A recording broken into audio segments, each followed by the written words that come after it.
Heyo, welcome back. I am the Survivor Simp. I know, great name. Anyways, I am back with two of our past guests. Please welcome back Yuka and Michael. How are you guys going? Doing good. Good, thank you. Nice to be back. Awesome. Thank you. Week 3 and week 4 of Australian Survivor Titans vs Rebels. So, first of all, how are we feeling? Like, what's good? I'm feeling great. I love it. It was great. This was a good 2 weeks. Good season. Awesome. Yeah, I really enjoyed it too. Very good cast. So no, it's going well. Awesome, yes. All right, so let's just start off, all right? So we are down to, I can't count, 19. Sorry, I don't have notes here today, you know what I mean? So, first up, Viola was eliminated. Anyone want to start off with this tragedy? It hurt to watch, hurt to see again, but I think it was the right move for Caroline and Kitty. They played it, and it was an amazing move by them. Like, they struck first, and we saw that Viola and Mark were going to strike back at the next vote if they went back to Tribal Council. So I'm upset because I really liked Viola, but I'm also like excited that it now pushes a vengeance narrative onto Valeria, which we've seen like in the later episodes. It's like completely taken over for her, which I'm very grateful for. But it sucked to go through. I love you, Viola. She was great. She was great TV. I love you, Viola. Oh, me too. Yeah, no, I mean, look, I'm not gonna lie. Pre-season, I was pretty anti-Viola, and it wasn't because I know, UK, your face says it all. It wasn't anything personal. It's just when I look at Viola, I think to myself, oh no, she's just gonna care about challenge strength. I was wrong. She didn't. Yes, she did mention it a few times, which I wasn't a fan of. But yeah, no, obviously I really liked her trio with Valeria and Mark. Like, at least from like an alliance perspective, I really liked their alliance as a whole. I thought it was really cool. Obviously, as I said last time, I wish we had a trio name instead of just the two V's and Mark. My biggest thing with Viola going home is going into a swap, right? Ideally, you want to stay OG, whatever your original tribe is strong. Or at least that's the mindset I like to think, because Survivor incentivizes you, or at least in my opinion, Survivor incentivizes you to stick with your original tribe. You know what I mean? Start with people and you build a relationship with them. The other tribe or tribes, depending if it's 2 or more, build with people who also have time to build those connections. Obviously, if you've known someone younger, you have a better relationship with them most of the time. The majority of the time, you'll have a closer bond with them, and you're more inclined to stay loyal to that or be more loyal to them. So, yeah, obviously, in that perspective, not great that people were willing to turn on her from her original tribe in a swap when she went in with a majority. However, yeah, I mean, I think from what the show was showing, it seems like the two alliances, the Middle-Age Mafia and the two V's and Mark, the V's for them and Mark, were both going after each other for some reason. And I'm a bit confused by that, or at least from my perspective. And I did watch some of the exit interviews that people like Shannon Gus have done, where they were talking about it, where they were like, so, why did you guys like just have a civil war? What was going on there? And apparently, in the edit, they weren't actually a 7. Charles, Eden, Mark, Kitty, Caroline, Valeria, and Viola, they weren't like a 7-person alliance, but from the edit perspective, it kind of made it seem that way. So from that perspective, obviously I get it, because we just didn't know that information. We only know what they show us on the screen, not the behind the scenes. So that was fun to learn. She had so much preseason hype. Let's be real, right? Like, out of anyone, I think we saw her the most. And I think her and Mark, I think two people we saw the most pre-season. Yeah, she's gone. She went pre-merge. What the heck, man? Like, I think almost everyone I spoke to was like, yeah, she's making it merge. Definitely going to go really far. And she's gone, bro. Yeah. Like, what? It sucks to see. There's always a few each season. You think they go far, then you get knocked out pretty early. I feel Gavin Wagonine was one a couple of years ago. You think it's going to go pretty far. So it happened. I had Viola going merge as well. I agree with that. It would have been interesting to see what they'd done. Like maybe they would have, went for Viola, Sarah, and those kind of people, but they decided to have that rivalry and vote each other off. Was the right move by Caroline to be the first to make the move, because that's always critical in the game. But I felt bad for Viola. I felt Sarah probably wasn't as experienced as she was. So I feel bad for Viola. That's the game. You got to do what you got to do. It's hard to vote Mark out with an idol. I think I saw some behind the scenes info as well. Apparently on the Nathan vote, so the one before Viola, the plan to vote out Caroline was real, and Viola and Valeria floated it. And like Jaden, Winner, Nathan, they were all on board for it. And then apparently Caroline got wind of it like last minute. Yep. And so they had to cancel plans and then come up with a new one, which was Nathan. So I think that kind of carried over into this vote, which is why it, like, from an editing perspective, it just seems like Caroline and Kitty like really like intuitively went after Viola. Like it played out really well for them. But in actuality, it was because they knew that Viola was coming for them. And it was the right move. What they did afterwards, I don't think so. But we'll get to that when we get to it. But in this first vote out, it sucks to say it was the right move to get rid of Viola. If it was out of Viola and Valeria, if one of them was to go, I did expect Viola to go before Valeria. I just think she has more like game prowess currently. She's much more socially integrated into the tribe dynamics, but it still sucks to see Viola go.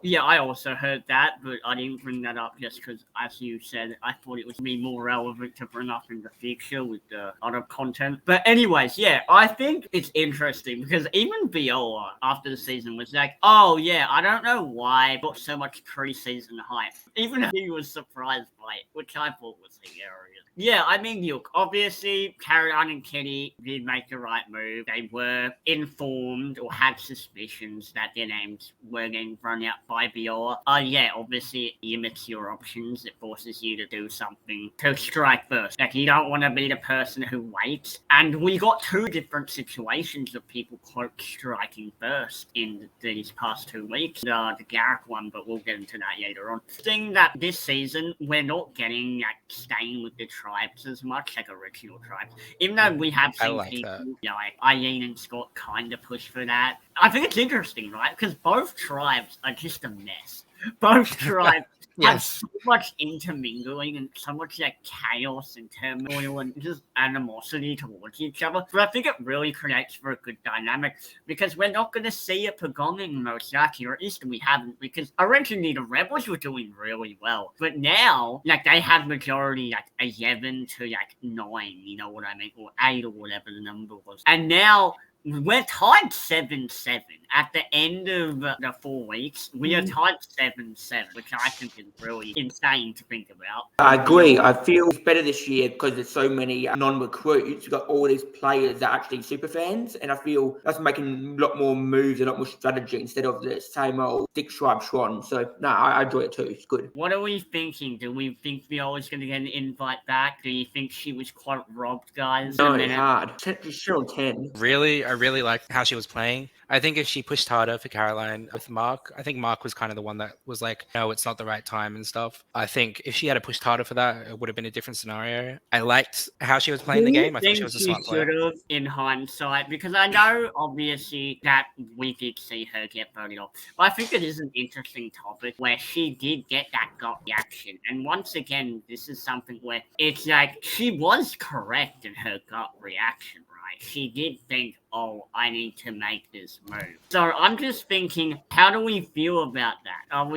Do we think it was her undoing? I know that Eddie likes to make it seem like that. Do we think she could have done something differently, or? Kind of. I think there's two ways to go about it. I think she had 2 chances to like bounce back from her vote out, and she didn't, which is unfortunate. But like, if you go back to the Nathan vote, I know Caroline allegedly caught wind of it. I still would think, looking back on it, Viola should have still gone after Caroline there, or Kitty, one of them, at least weakening that pair with the outsiders, which was Jaden, Winner, and Nathan. And Valeria, that's 5 votes, so you have majority. So she didn't do that. So then moving forward into this vote, I think alienating the Rebels was her undoing as well. She didn't really talk to Rihanna or Sarah or even Alex. Viola was caught up in the idea of keeping Titans strong, even though there was signs of fractures. And I think that was her undoing, because we see that later on, Rihanna, Sarah, and Alex are all pretty much alone on this tribe. They're willing to throw out whoever that is being told to them to vote for. I agree with Lucas said. I think Viola had potential as a player. I think obviously one of her biggest weaknesses is the fact that, yeah, she went in with this mindset that everyone was just going to want to stay OG and strong, which I get it. I play Orcs all the time. That is a mindset I do try to have. But the thing is, you're right, Yuka. The second that she hears that Kitty and Caroline heard or might suspect something, I think at that point you're forced to the lines in the sand, right? You need to go At through that with it. point, it's already too late. It's already out there. You could say, okay, so there was potential of people talking about each other out. That's fine. They can do it later. But it's the same with the Rebels that we see later on, where there were talks of people voting each other out, and then they self-imploded. Not great there, but overall, I mean, I'm happy she was on the cast. Not today's Rebel, not today will always be an iconic line. I think a lot of us will remember. I agree. She was great. She was a great addition, and I love what she brought to the cast. I will say the cast is like relatively like one of their biggest strengths is they're all relatively likable. Like there's only maybe like a handful that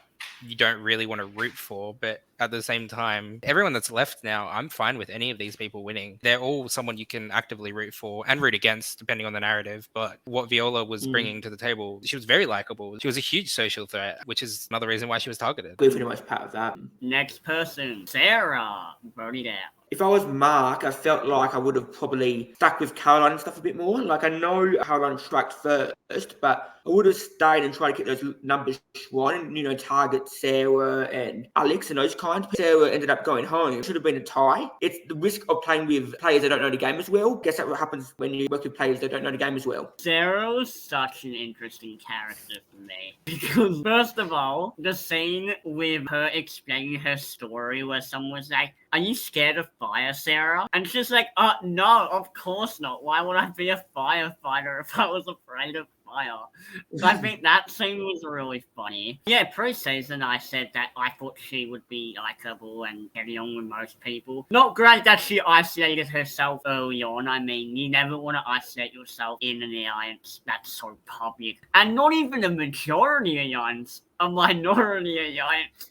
It wasn't like they had like a solid crew. Like, yeah, they had connections to people like Rihanna and Kirby, but they weren't like solid. It's also not great that you lost two of her closest allies early on, but not great there. And I think it's interesting because out of the Cuddle crew, at least in my opinion, I think out of the four, as we were saying last time, I think Sarah had the best relationships outside of anyone in the Cuddle crew.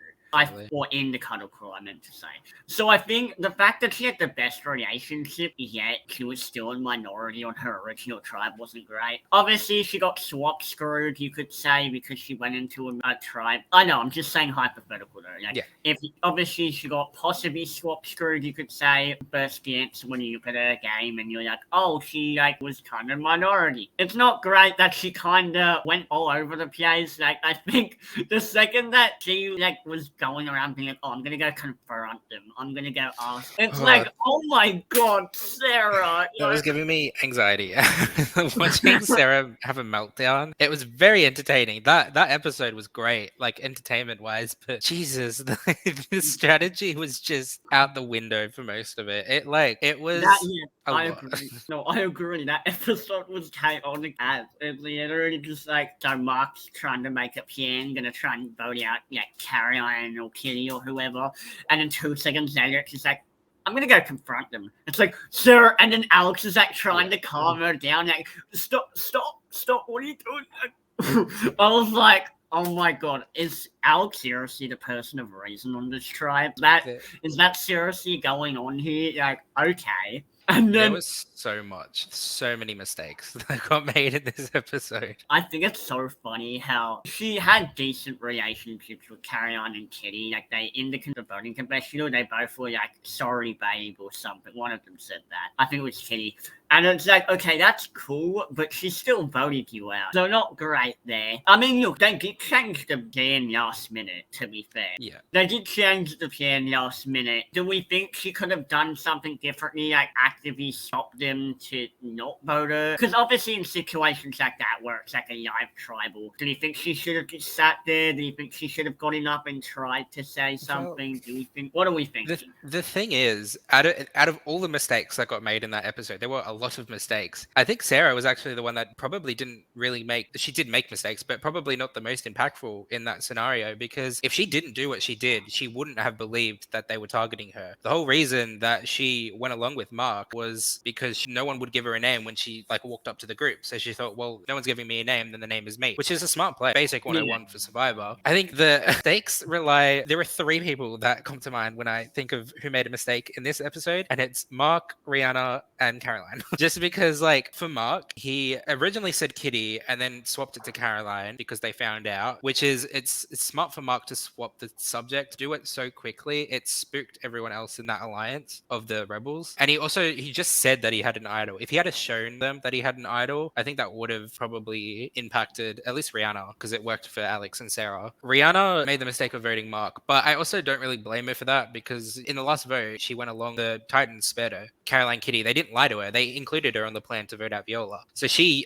has no reason to trust Mark. Mark tried to vote her out. So I don't really blame her for that necessarily. No, I don't blame her for that either. I think for me, her voting out Mark isn't the question that goes around in my head. At least the thing that goes around in my head is the fact that, obviously, if we think about her relationship with Alex and Sarah, pretty swap, right? Obviously, she was not working with them. Like, yeah, they had spoken about them and Herbie and Tobias Peter working together as a six, but it was pretty clear at that point going into the swap, once they swapped, that they hadn't been working together the entire time, right? Or at least for the second half of the season, when they were playing the game. And I think in that perspective, yes, it's not great that Sarah got voted off for Rihanna's because of, quote, Rihanna's mistake, you could call it. Maybe Rihanna thought Mark was getting voted out. That's the only reason she changed her vote to Mark in the first place, which in that case, trying to save her own ass, and she would have gotten out an original Titan, and she would have gotten out someone who she perceived as a threat and untrustworthy and didn't trust, right? And that's exactly what you want in someone. You want to get after people you don't trust. So in that perspective, I don't blame Rihanna at all. Obviously, you could say it's not great that Sarah's an OG rebel and she went home from Rihanna's perspective, but at the same time, I think it's just one of those things where it's like Rihanna has limited control in that tribe based on the dynamics.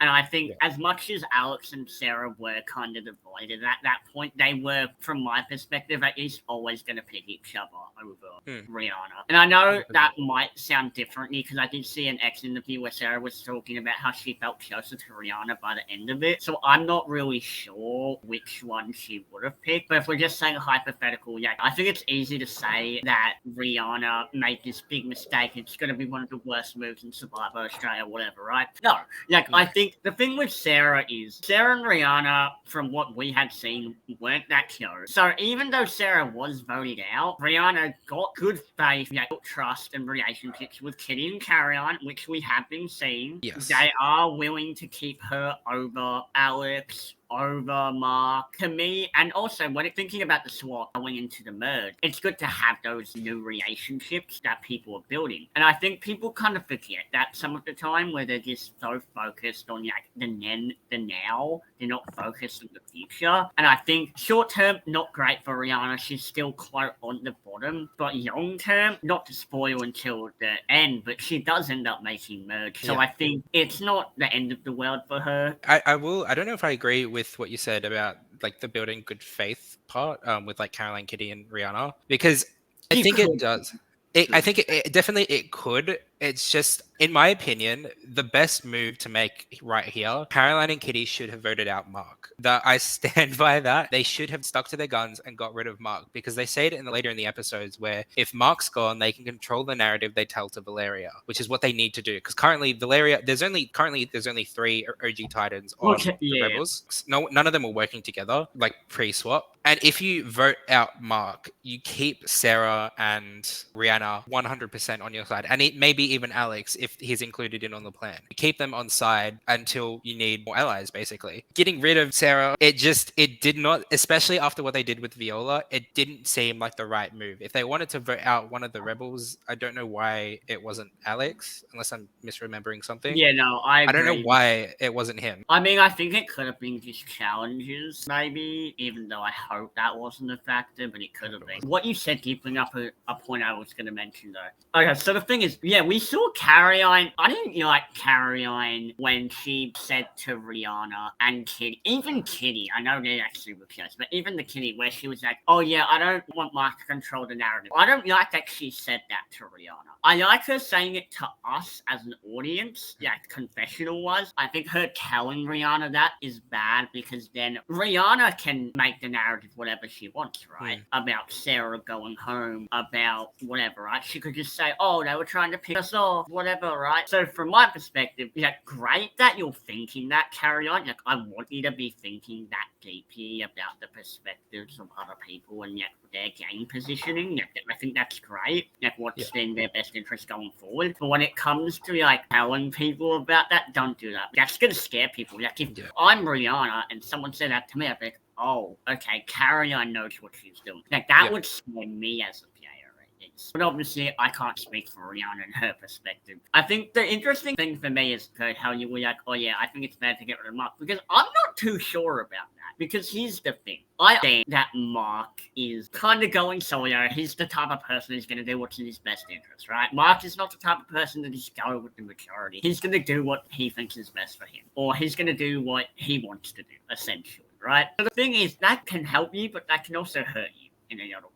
In other ways, obviously, it can hurt you in the sense that, yeah, I mean, we've seen Mark trying to make some moves recently, and it just didn't work out multiple times in a row. And then it put him in a situation where he didn't really have many options going forward, which isn't great. But on the other hand, I think it could also help you, because the thing is, let's say, from Mark's perspective at least, he was blindsided by the vote, the Viola vote. 3 of the people who, even though he might have not been loyal to them 100%, 3 people he had relationships with, or at least was working with previously, they lied to his face, right? They lied to his face. They voted out his closest ally in his words. We got a confessional talking about him saying his closest ally, which I suspected last time, but that basically confirmed it. But anyways, his closest ally is gone, and his other closest ally is on the other tribe in, quote, minority, or at least from his perspective, right? From first skin. So yeah, not great there. But like, I think it's interesting because the Titans were already down in numbers going into the swap. So the problem with that is if you continue voting off your own, which I know they're not an alliance, like a stable crew, but because the Titans are more incentivized to stay with the Titans, it's kind of risky because then, let's say they merge, right? Hypothetical, they vote out Mark, they vote out Sarah, and they go into merge, right? They go into merge with Eden, Kitty, Carrion, maybe Alex, if you're lucky. Like, I'm going to say this, regardless, I think the middle-aged mafia, aka Eden, Kitty, and Carrion, not Mark, because I think Mark will beat them. I think overall, yeah, long term, I think they're more likely to, the trio of those 3 are more likely to fail or get eliminated compared to if they get rid of Mark. I think, like, who are they going to work with? Or at least from my perspective. Well, in my perspective, I would say just replace Mark with Jaden. Mark is way more strategic and dangerous than Jaden is. I agree that. I agree with that. I'm not saying they should work with Jaden. I'm just saying that I feel like, from my perspective, Jaden is the type of player where he'll just do whatever someone tells him. Obviously, I feel like him and Winner will stick together going forward. But anyways, like, that's not the point. The point is, like, I think, sorry, going off. No, you're right. I love talking survival hypotheticals, you know me. Anyways, I'm just thinking, like, short term, I understand what you're saying and I get it. But long term, when we're thinking about, like, if people ever do make that a thing, I think it's risky to put yourself in a possible minority going into a merge. Yeah. As much as you don't want original tribes to matter, I think they do. As much as we want to say it doesn't matter, I think some people will have that bias. Yeah. Well, It's just in my mind at least, it's the Titans are already down in numbers. So if I was in Caroline and Kitty's shoes, I would think to myself, why would I want to continue working with someone who has a personal grudge against me, Mark, when I could maybe open up relationships with people on the other side? Because Rihanna's told them basically the whole tribe dynamics of the rebels. She told Well, Caroline and that's Kitty that assuming. Kirby and Ferris. That's assuming that, not to cut you off, but that's No, you're assuming right. that one, they're telling the truth, because this is Yes. Survivor, and two, that those dynamics are still the dynamics, because obviously they don't know what's happening on the other 100%, side. yeah. They can guess, but they're not. That was all I was saying. I wasn't trying Yeah, to no, cut you off. I agree.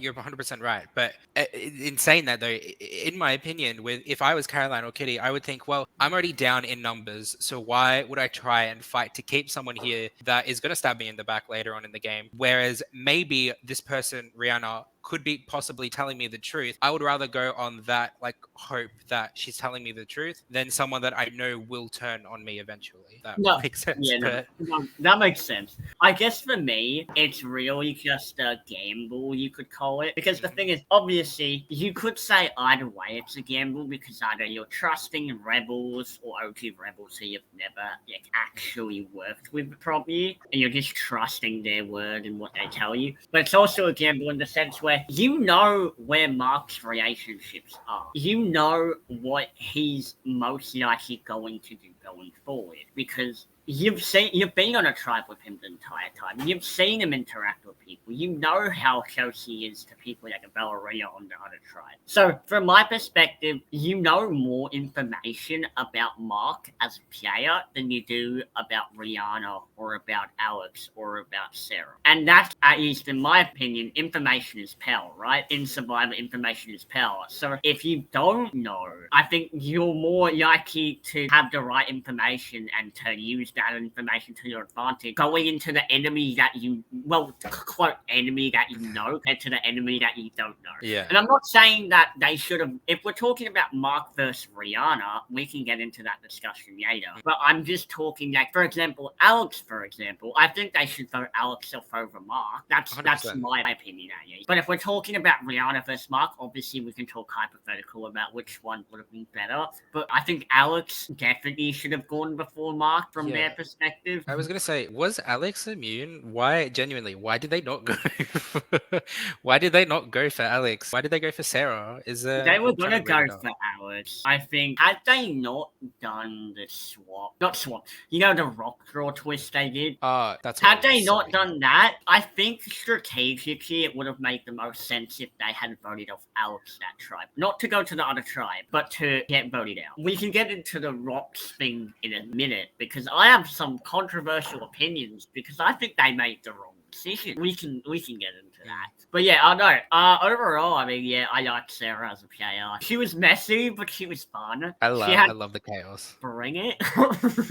But Sarah was good TV. As you guys went on a bit, I think she's social. I think her social game was good. She was just in the one alliances. She was in the Shrimp Alliance first, the Cattle Alliance, and then she was in a minority after that. So just in the, maybe she would have done better with the majority, but I think her strategic game could have been a bit stronger. I agree with Luca. I think Mark would have been the one I would have voted out first. Simply Mark's just a bigger threat, and from what I've watched from previous seasons, you want to get those threats out before merge. So I would have went Mark, but yeah, there's pros and cons to both. all right, so next person. I guess you have like something else you want to say. Nope. All right, sweet. Gary. Oh my god, what a legend. Like, first of all, the reject shop. What is going on in his intro package? That was man? a funny intro package. That was amazing. Yeah, I mean, Gareth. Interesting personality.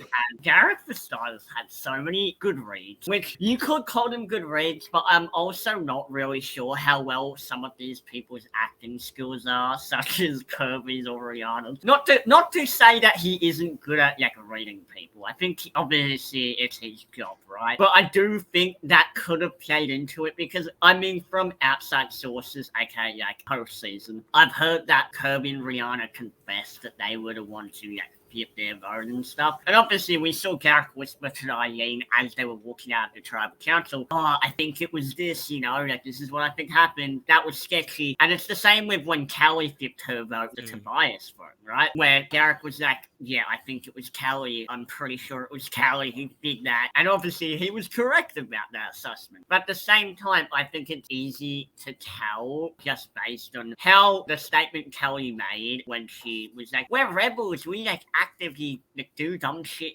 That's basically what she said. And it's like, yeah, I mean, that comment again would make me think it was her here. But yeah, what do we think about Garrett? I think he was working with Ferris, which was, I like their dynamic. I thought it was fun. I think he put all his eggs in one basket, which was the Ferris basket. I think he had no other social capital with anyone else. I think it was just Eileen and Ferris that he was buttering up to. I think socially. Well, he was in the alliance with Raymond, but I don't actually think he was he socially liked. I think he was closer to Eileen and Ferris, I should say. He was still in the alliance with Raymond, but I think he was closer to those two. And I think he just put too much trust in Ferris and not branching out. I think after the Kirby flipped her vote, her and Brianna flipped their vote on Peter on that vote, I think the way he went about going up to Kirby and be like, "You broke my heart." I don't think he needed to do that, just because it kind of just closed off the bridge between their relationship and it never mended. But it was a bit off. Yeah, no, I agree. Yeah, I think Garrett was interesting in the sense that, yes, I mean, I do want to agree with you, Yuka, because I did watch the Survivor Now podcast where they interviewed Garrett, and he did confirm at the start he was closer to Ferris. Originally, him and Kirby, he was closest to Kirby, and then after, obviously, Kirby went rogue, or as you could call it, going rogue, you know what I mean? Or did the split vote him with Rihanna, Garrett and Ferris got closer because of that. So I think that's interesting, because we could have seen Garrett and Kirby be the duo on this tribe had that not happened. I think another thing is that Garrett, he did say that at the start, he felt closer to Ferris and Raymond, but by the end, he felt closer to Eileen and Ferris. So I think that was interesting, where I agree with you. I think to begin with, that he was in an alliance with Raymond, but by the end of it, it just wasn't the same. Another thing I want to bring up is, let's be real here. What do we think about him wanting to vote out Kirby? Do we blame him? I'm conflicted, because on one hand, I get it, because Kirby has been very unreliable. If you are someone who is trying to work with Kirby and establish a vote, you're gonna be like, what the fuck did you just do, right? How are you loyal to our alliance after you went rogue? And then Kirby at Tribal and Garrick and Ferris were like, "Oh, you didn't stick with the pin. What do you mean it was my pin? You didn't stick to my pin. What do you mean it was my pin? It doesn't matter if it was your pin." That whole segment, it was so good. First of all, it was great TV for us.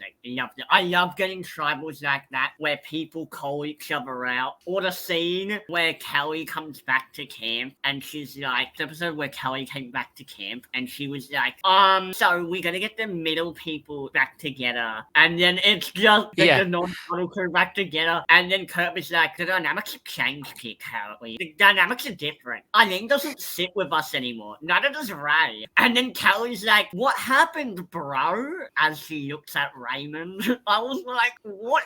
That episode alone, I think the editing was amazing. I haven't seen that editing in ages. And I think just the dynamics that they described were also really good. The last week, the episode dynamics were really clear. Normally, it's not as clear where people stand, and I think they did a good job of explaining where people were at. Because before we were like, we think Scott's kind of with Kirby and Callie, but we're not really sure. Okay, he is with them. And then we think Raymond is with Eris and Garrett. Okay, he is with them. So that was good to see. And then I think it's interesting because Garrett should have stayed OG Rebel strong. I think it was his downfall, which is funny because we're talking about OG whatever tribe strong, and then on the literally right before this, we were talking about how Viola should have flipped, right? So it's interesting. Well, that's like the exact same scenario, pretty much. Instead, it's just slightly different. But I mean, hey, Kirby, Scott, and Kelly were willing to stay OG Tribe strong. They just didn't. And I think the Titans, aka Winner, Valeria, and Charles, I think they played that round perfectly. I think they knew exactly what they were doing. I think they were in a situation where they came into a minority and they managed it perfectly. I think the three of them did extremely well when it comes to like telling everyone what they want to hear, feeling things out, getting to know people, build their relationships. I will say I was pleasantly surprised with Winner in this like post swap era. Like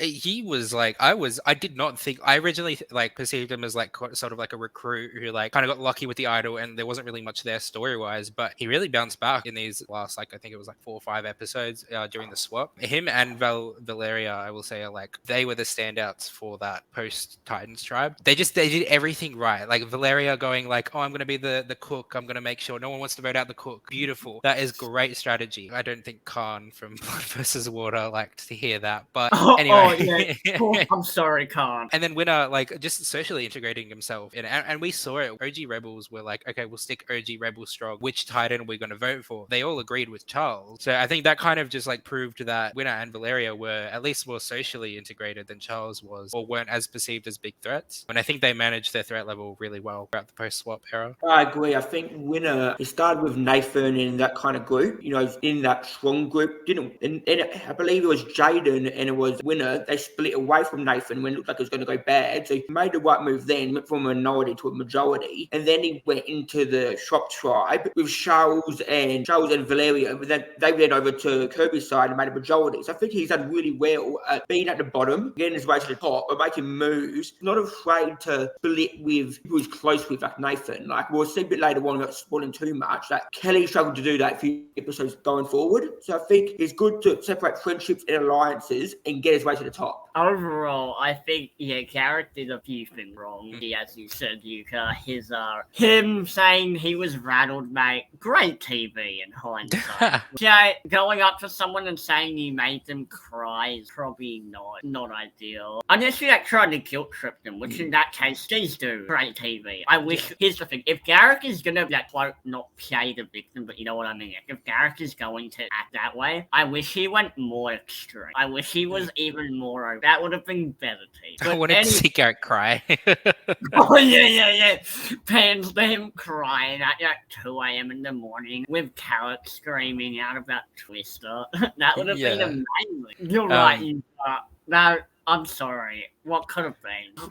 Exactly. The hindsight's 2020 when you look back on it. I was gonna say Kirby was the star of that tribal. She was so good. Like she knew the exact buttons to push for Ferris and Garrick. And I think the Titans seeing Ferris and Garrick like how agitated and like annoyed they were, I think it only like solidified them siding with Kirby's side in that vote. So well done to Kirby. It was so good. It was so entertaining as well. Here's the part where we should talk about it. Obviously, we're just going to ignore the edit because I just want to know what your thoughts are. Your guys' thoughts are strategically, yet ignoring the edit. From a game stand, how do we feel about the OG Titans starting with Kirby's crew? Do we think it was the right move? Do we think they should have sided with Ferris as the odds? Because I've seen so much debate over this. And I'm just curious, because I know my opinion, and I'll get into that in a second. I'm just curious. I think it was the right move because I think Charles said it best. Why join an alliance of 4 when you can join an alliance of 3 and still have majority? I would say they made the right move, as we see. Like, production twists aside, if nothing had happened throughout the rest of that post-merge, all 3 Titans would be at merge right now. So I think they made the right move. I agree with Luca. It's a numbers game, and you rather have a say instead of going with a 4-3 and not having an opinion. In this 3-3, you can have an opinion on what happens and influence yourself later into merge and stuff. I'm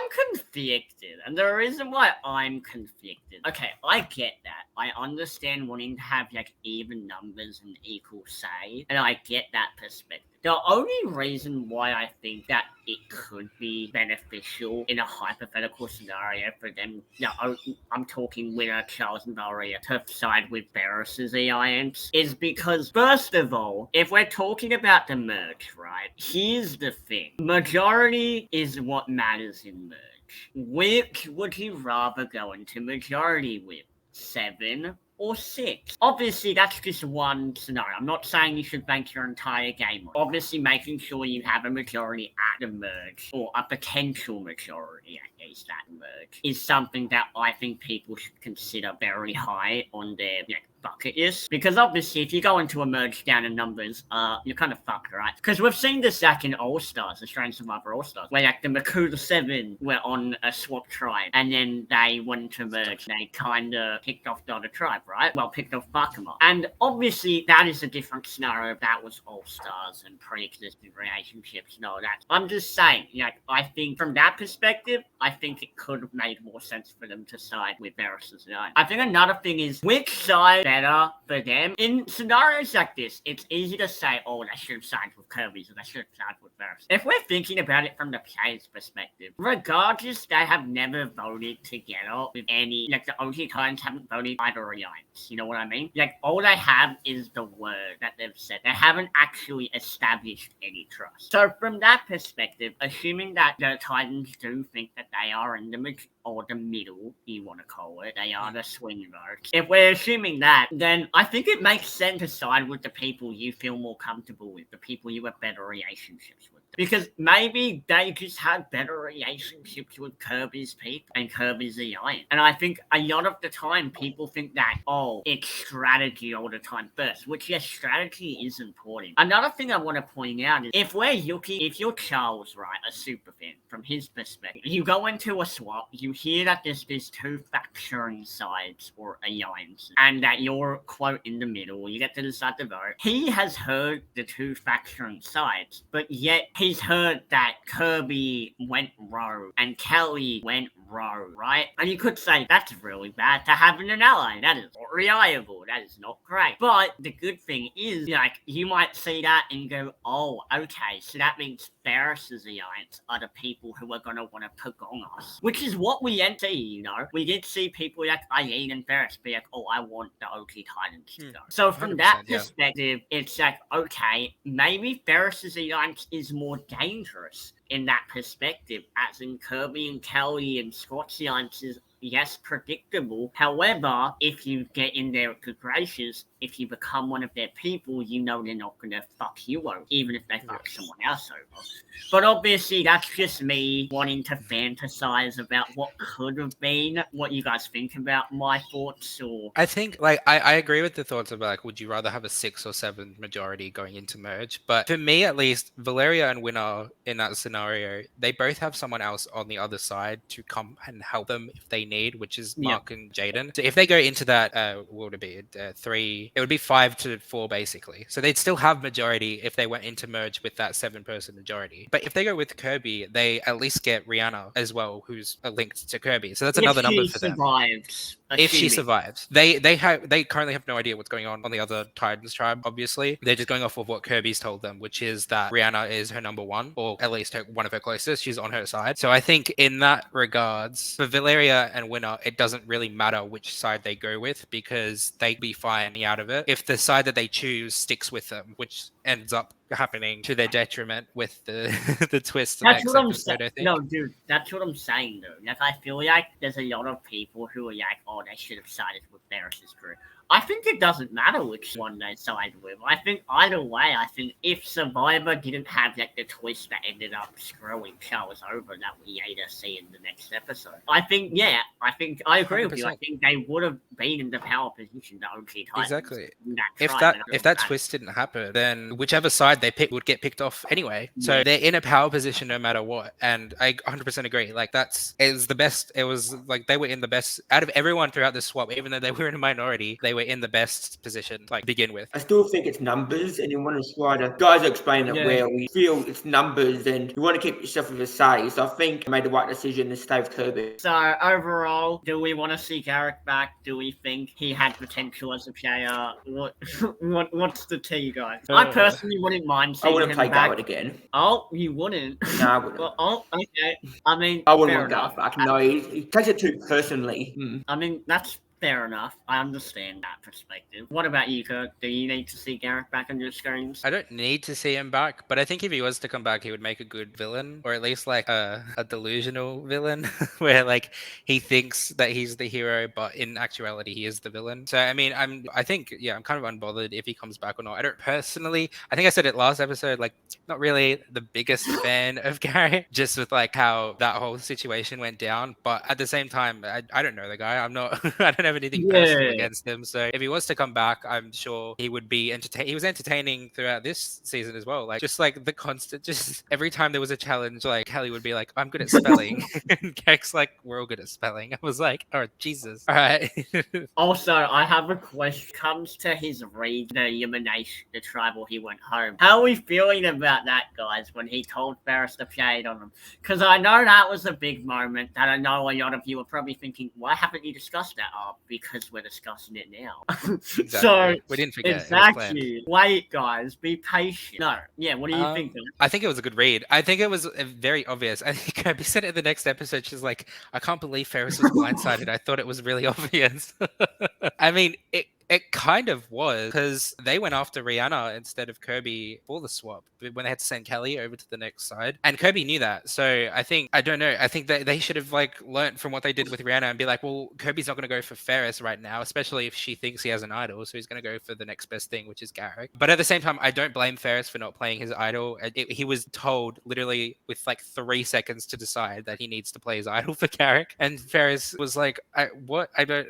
He just kind of like froze, which is understandable in that situation. I also really want to give props to Eileen. She was phenomenal in this. Everything that she has done. She has been my player of the past 2 weeks, basically. Like, she was great. The read that she picked up with Garrick, that Garrick was the vote and Ferris needs to play his idol. Great read, really good intuition. And then the vote on Kelly. Oh my god, I will not stop talking. I love it. It was so smart. Yes, Kelly didn't have an idol, but in Eileen's mind, she does. Kelly is going to do whatever Kirby tells her to do. And if Kirby says, play your idol for me, Kelly is going to do it. So a backup plan needs to happen where someone else besides Ferris and Kirby get votes. And that person was Kelly. Amazing. Beautiful plan. I want to see more plays like that in this season. It is so good. I agree with everything you just said. There's only 2 things that I have to say that are negative about well, not negative about Eileen, but about like the game. First of all, I'm not a massive fan when it comes to threat management for Eileen, at least when it comes to her coming up with some of these plans or saying that this was my plan. Like, the way she phrases some of them that have happened, I don't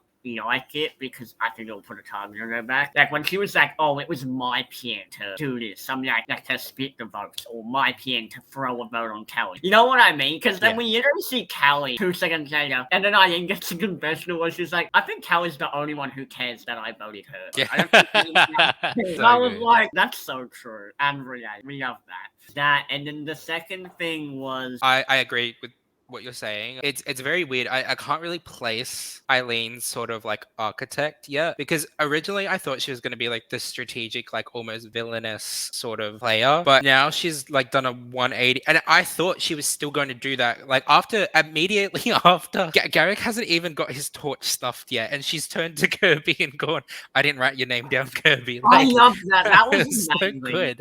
That is just really like smart and like intuitive gameplay, like to immediately hasn't even picked up his torch, and you've already been like, well, it wasn't me, so you can't be mad at me. Great, I love it. And I can't pick, because then in the next episode we'll get to it, but she wears her hair down or up if he has the idol, and like it's very like villainous if she's gonna betray Ferris, and then they get to tribal and she's like, actually, I'm not gonna do that. And now she's like a loyal player, so I'm like, I love her gameplay. I just don't know where she's like fitting into like the narrative architect type right now, because it means someone is breaking. That is something I did want to mention though, with what you said with her going to Kirby and being like, it wasn't me, I didn't vote you. I like that she did that. I don't like that she did that publicly, because I feel like when you do that publicly, the second someone gets voted off, like if you're anyone there, you'll be like, oh, there she is. I ain't trying to flip on me. I ain't trying to play the middle. I ain't doing damage control. I ain't trying to get off the ship. And we saw Ferris even do a confessional where he was like, I think I ain't trying to play both sides. I like that she's trying to play both sides. I don't like that she made it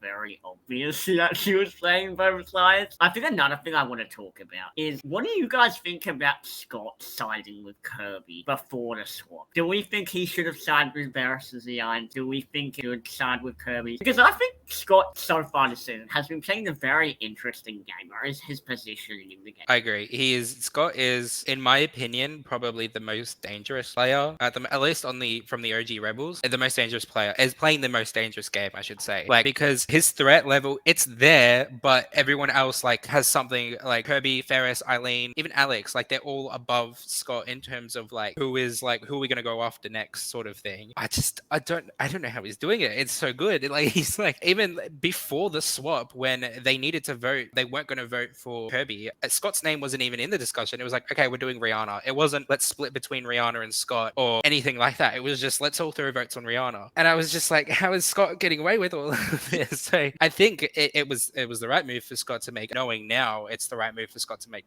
Kirby. Originally, I didn't think so because it put him in a minority, but it paid off for him. So props to him. I think he's playing. If he doesn't get found out, he will go like towards the very end. I agree. I think Vince Scott's playing very under the radar. I feel Scott needs to make some moves eventually. I just feel otherwise it's just going to be, too basic and too not much of a play from Final 2, Final 3. But I feel it is logical in a way what he's doing, because it means he's under the radar still, but it's like Jericho a bit. He needs to now make those moves now you're late into the game. If Scott cuts Kirby at the end, he has this game on lock.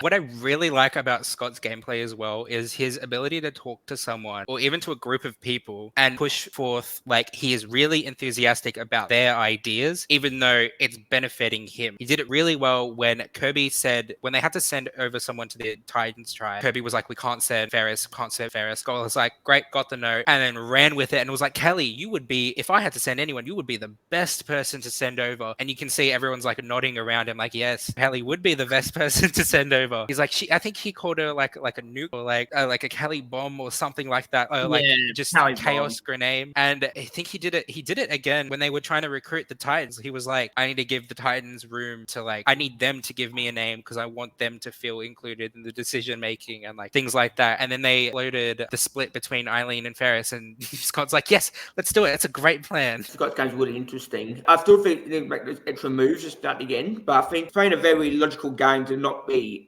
too stood out. Charles, oh my god. I have so much to say about Charles. I think we all do. Oh my god. First of all, no, I can't believe a super fan got screwed over like that. That is devastating. I'm so sad for Charles. I can just imagine if that was me, bro. I'd be crying forever. I don't think I'd ever get over it. I'd need a therapist always.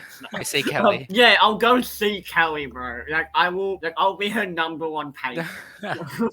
Damn, he was playing so well, even though, first of all, his original tribe, he was doing so well. He was playing, that was never being mentioned, was never associated with any alliances publicly, and that really helped him in the sense that he could play the middle, and no one wanted to target him. And then he got into this minority swap, which looked great, and he flipped it around. Charles, out of Valeria, Winner, and him, I think he was controlling that, or at least, I think he was the one who was dictating everything. He was the one who got a confessional where he was talking about, it's going to be 3-3, yet we're going to have equal numbers, Kirby's little trio. Charles was the one doing shit. Charles was the one doing stuff. And then we just see him get taken out that way. It was so cruel. So here's the thing. He was very vocal at Tribal Council, which is definitely his undoing. However, he was right to have to be confident. He was, had that twist not happened, he would have made it to the merge. It would have been fine, yeah. Charles was completely screwed over. Like, I think the other thing I can say though is that Charles was a bit too aggressive at Tribal Council. Like, he really was onto like, would have been really aggressive on service and stuff, as just going like, should have done this correctly and that kind of stuff. Maybe he should himself over a bit because they changed the vote last second. But other than that, he's done well. It's funny because they tried to make him out to be a villain by the end of it. At the end, they're like, "Oh, he's the bad guy. You have a satisfying downfall." Yeah. But I mean, I'm happy he finally got some confessionals, even though it makes more sense why he got confessionals now, because he got confessionals that episode before and the episode after. So yeah, not great. Good cutting, guys. Yeah, I thought it was interesting. I was like, it makes sense from an editing perspective why he had no confessionals, because he just gone out that way. But I mean, yeah, it's sucked, obviously. I didn't actually mind the twist. It's a rough twist, but it is infinitely better than what they did in Blood vs. Water, where Danny it was the one where it was like they had 3 people compete in the challenge, but only one of them got to vote. Never get over that. This is a refined version of that challenge, and it works because it gives a fair shot to everyone that they can earn their vote. And I don't know about that. But go you don't on. think so? I mean, my problem with that is I'm not a fan of people using their votes, because that's the only leverage they have that everyone starts with on equal playing field. Go on, I'm listening. I will say I don't like the twist. I just think it's better than what they have done. It's progressive than what they have done. I would prefer it if they did no twist, but am I happy with how this one turned out? Kind of, yeah. I think out of everyone left in the tribe, I think Charles was the one that I would have preferred to see go. I would have preferred to see him go over Winner and Valeria. And I saw an edit on Twitter. It was so freaking funny where like they walk into tribal council and Eileen's like, yeah, I'm gonna stick with Ferris, I think, guys, we're gonna let's stick Rebel strong. And Charles is like, all right, we can never work with you again, Eileen. And then after they win their votes, Ferris asks, do you think we can work together in the future? And Charles is like, I think I'd be open to working in the future. I didn't say that like, one. Just go straight after it. If you can find it, it's somewhere on Twitter. That's amazing. I mean, it was so funny. And, do you think we can work together now, bro? I don't know. Yeah, I think we can. After immediately being like, Eileen, we're never working together ever again. Actually, we're voting you out right now. So let's like, it was just, and he was right to be confident. Charles was completely in his right to be confident at the start of that tribal because they were calling the shots. The Trident's idea to split the votes between Eileen and Ferris because Kirby and Scott wanted to give them that power freedom. Even though really that's what Kirby and Scott would have wanted anyway. Exactly. It was great for them. It was great for them. That's why it worked out the way it did. Yeah. But I think it was just really funny that the minute they're like, oh wait, actually we can't vote out. We don't actually have a vote. So they were trying to be like, yeah, we can work. I'm open to working together. I'm open to it. I think that's what I'm gonna do from now on. Whenever I'm in like a game, I'll just be like, you think we can target each other and work together? Yeah. I will say I did kind of like metagame it with that. I think I called it in the last podcast where I said Charles is either going out in the swap or he's making it near the end. And it was purely just based on that metagaming of he got his intro package in the first episode. I mean, that's the vibe I got too, but you said it, so I didn't need to. I didn't feel the need to say it because I was like, oh, you've got it covered. Happy he got his some screen time before he got eliminated, unlike some people where they haven't had some screen time and it's devastating. But hey, I think he does have potential to come back. Yeah, I think his story are very interesting for a possible return. I think it's very engaging from an audience perspective because you can be like, oh yeah, this is the guy who got Twisper. Yeah, this is the guy who come back. Yeah, obviously I do wish we got a bit more of his dynamics pre-swap. I assumed he had been working with Eden and Mark, and I did watch an interview. He was working with Eden, which I had figured he was just based on who he was and because they were both super fans or whatever. I wish we had gotten a bit more of where he was or his perspective pre-swap, just from an editing standpoint, just because we knew where everyone else was and we didn't know where he was. But past that, I mean, hey, if you're gonna go out, what a way to do it. Yeah, like at least it's memorable. I was just gonna say, I think that the editing this season at least has gotten a lot better. Oh, It still has yeah. room for improvement, but at least maybe like people like Kitty, who may not be getting as many confessionals, they are at least visible in the camp life and the strategy talks that are happening around, and we are seeing that. That is what we want. Like Australian Survivor producers, we want more visibility of people playing the game. If they don't have confessionals, sure, that sucks because we can't hear their inner workings, but at least we know who they are. Like, long are the days of we would see people walk into random chats and we'd be like, are they a crew member? Who is this person? I don't even know their name because they haven't had a confessional or they haven't had their names mentioned anywhere and they're just kind of existing. Yeah. I'm glad it's getting better. Oh, I agree. I think the editing is the best they've probably ever done for Australian Survivor. Could be a bold take, might say, but I think it's true. I genuinely love the editing this season. I think the dynamics, for the most part, are very clear to the audience from a casual perspective. For people who aren't super fans, who can understand what is going on, what is the strategy, does spitting boats mean, what does this mean, what does this mean? I think a lot of the editing choices they've decided to do, Eileen's voice being played as Kelly goes up to vote, her bias out, that was a good one. I'm trying to think of what a good one. That was the main one that stuck out to me. I think we've had a lot of good editing choices. I think we wouldn't get that from Australian Survivor. I think I read somewhere, this is speculation on my part because it could be wrong, I don't have a source for it, but I think I read somewhere that the editing team for this season is different from past, or the head of editing is different, or maybe the producer is different. Something in the editing department is different from previous seasons, which is why I think it feels so different. They might have been on Heroes versus Villains as well, but both of those seasons are very good editing wise in terms of visibility for the whole cast. I also think that this season is very funny. It's very comedic timed with its editing. Like, we'll talk about it later with the Kelly vote, but when Kelly goes to Raymond and be like, can you look for an idol, and he's just existing, he's just standing there like, yeah, I'll help you, and then sits down in the same spot. Even when Eileen and Kelly are talking and Eileen looks at the camera like a full like office moment, like that is genius. It's so good. Those funny moments that the editors can play up is great. Or even we saw it in this episode when Ferris is trying to make Alex find the idol. Oh yeah, It's just like he's just constantly zooming in on it, and like I think at one point Ferris points at it and then looks at the camera. It's gold. It's great. I love it. I think more recent episodes was when Rihanna found the idol. Mark and Eden were looking up at like the branches, and Rihanna, it pans to the camera, zooming on Rihanna's back of her head and her looking down at the queue and then looking up and like just grabbing it straight away. Yeah. And I was like, amazing. It's great. I love it.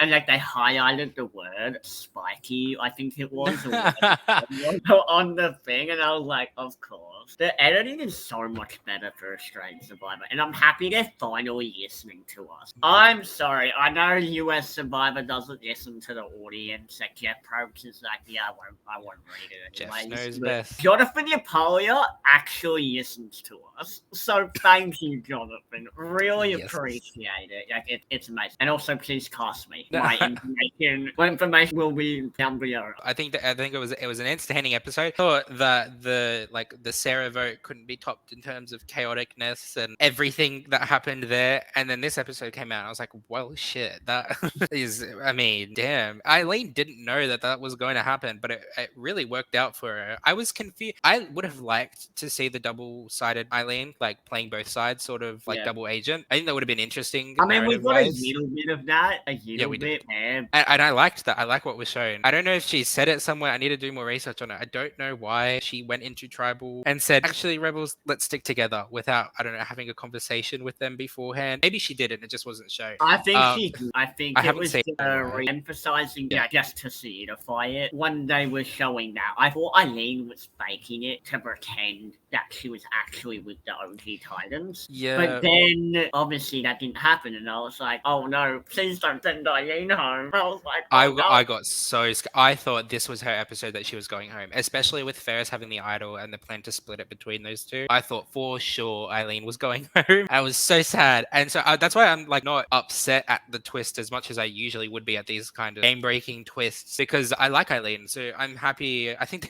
there's a tweet going around where it's like, I don't like twists when they affect my favorites, but when they do, I love them. Or something like that. And it's valid. It's completely valid. So I mean, Ian's my favourite, I'll say that. He has been since day one. But I'm biased, you know. Yeah. The fun part is No. Kelly. I know, bro. Where do you even start with Kelly? The only thing And- I want to say is, Kelly, if you're watching this, do you want to play Twister? Like hit me up.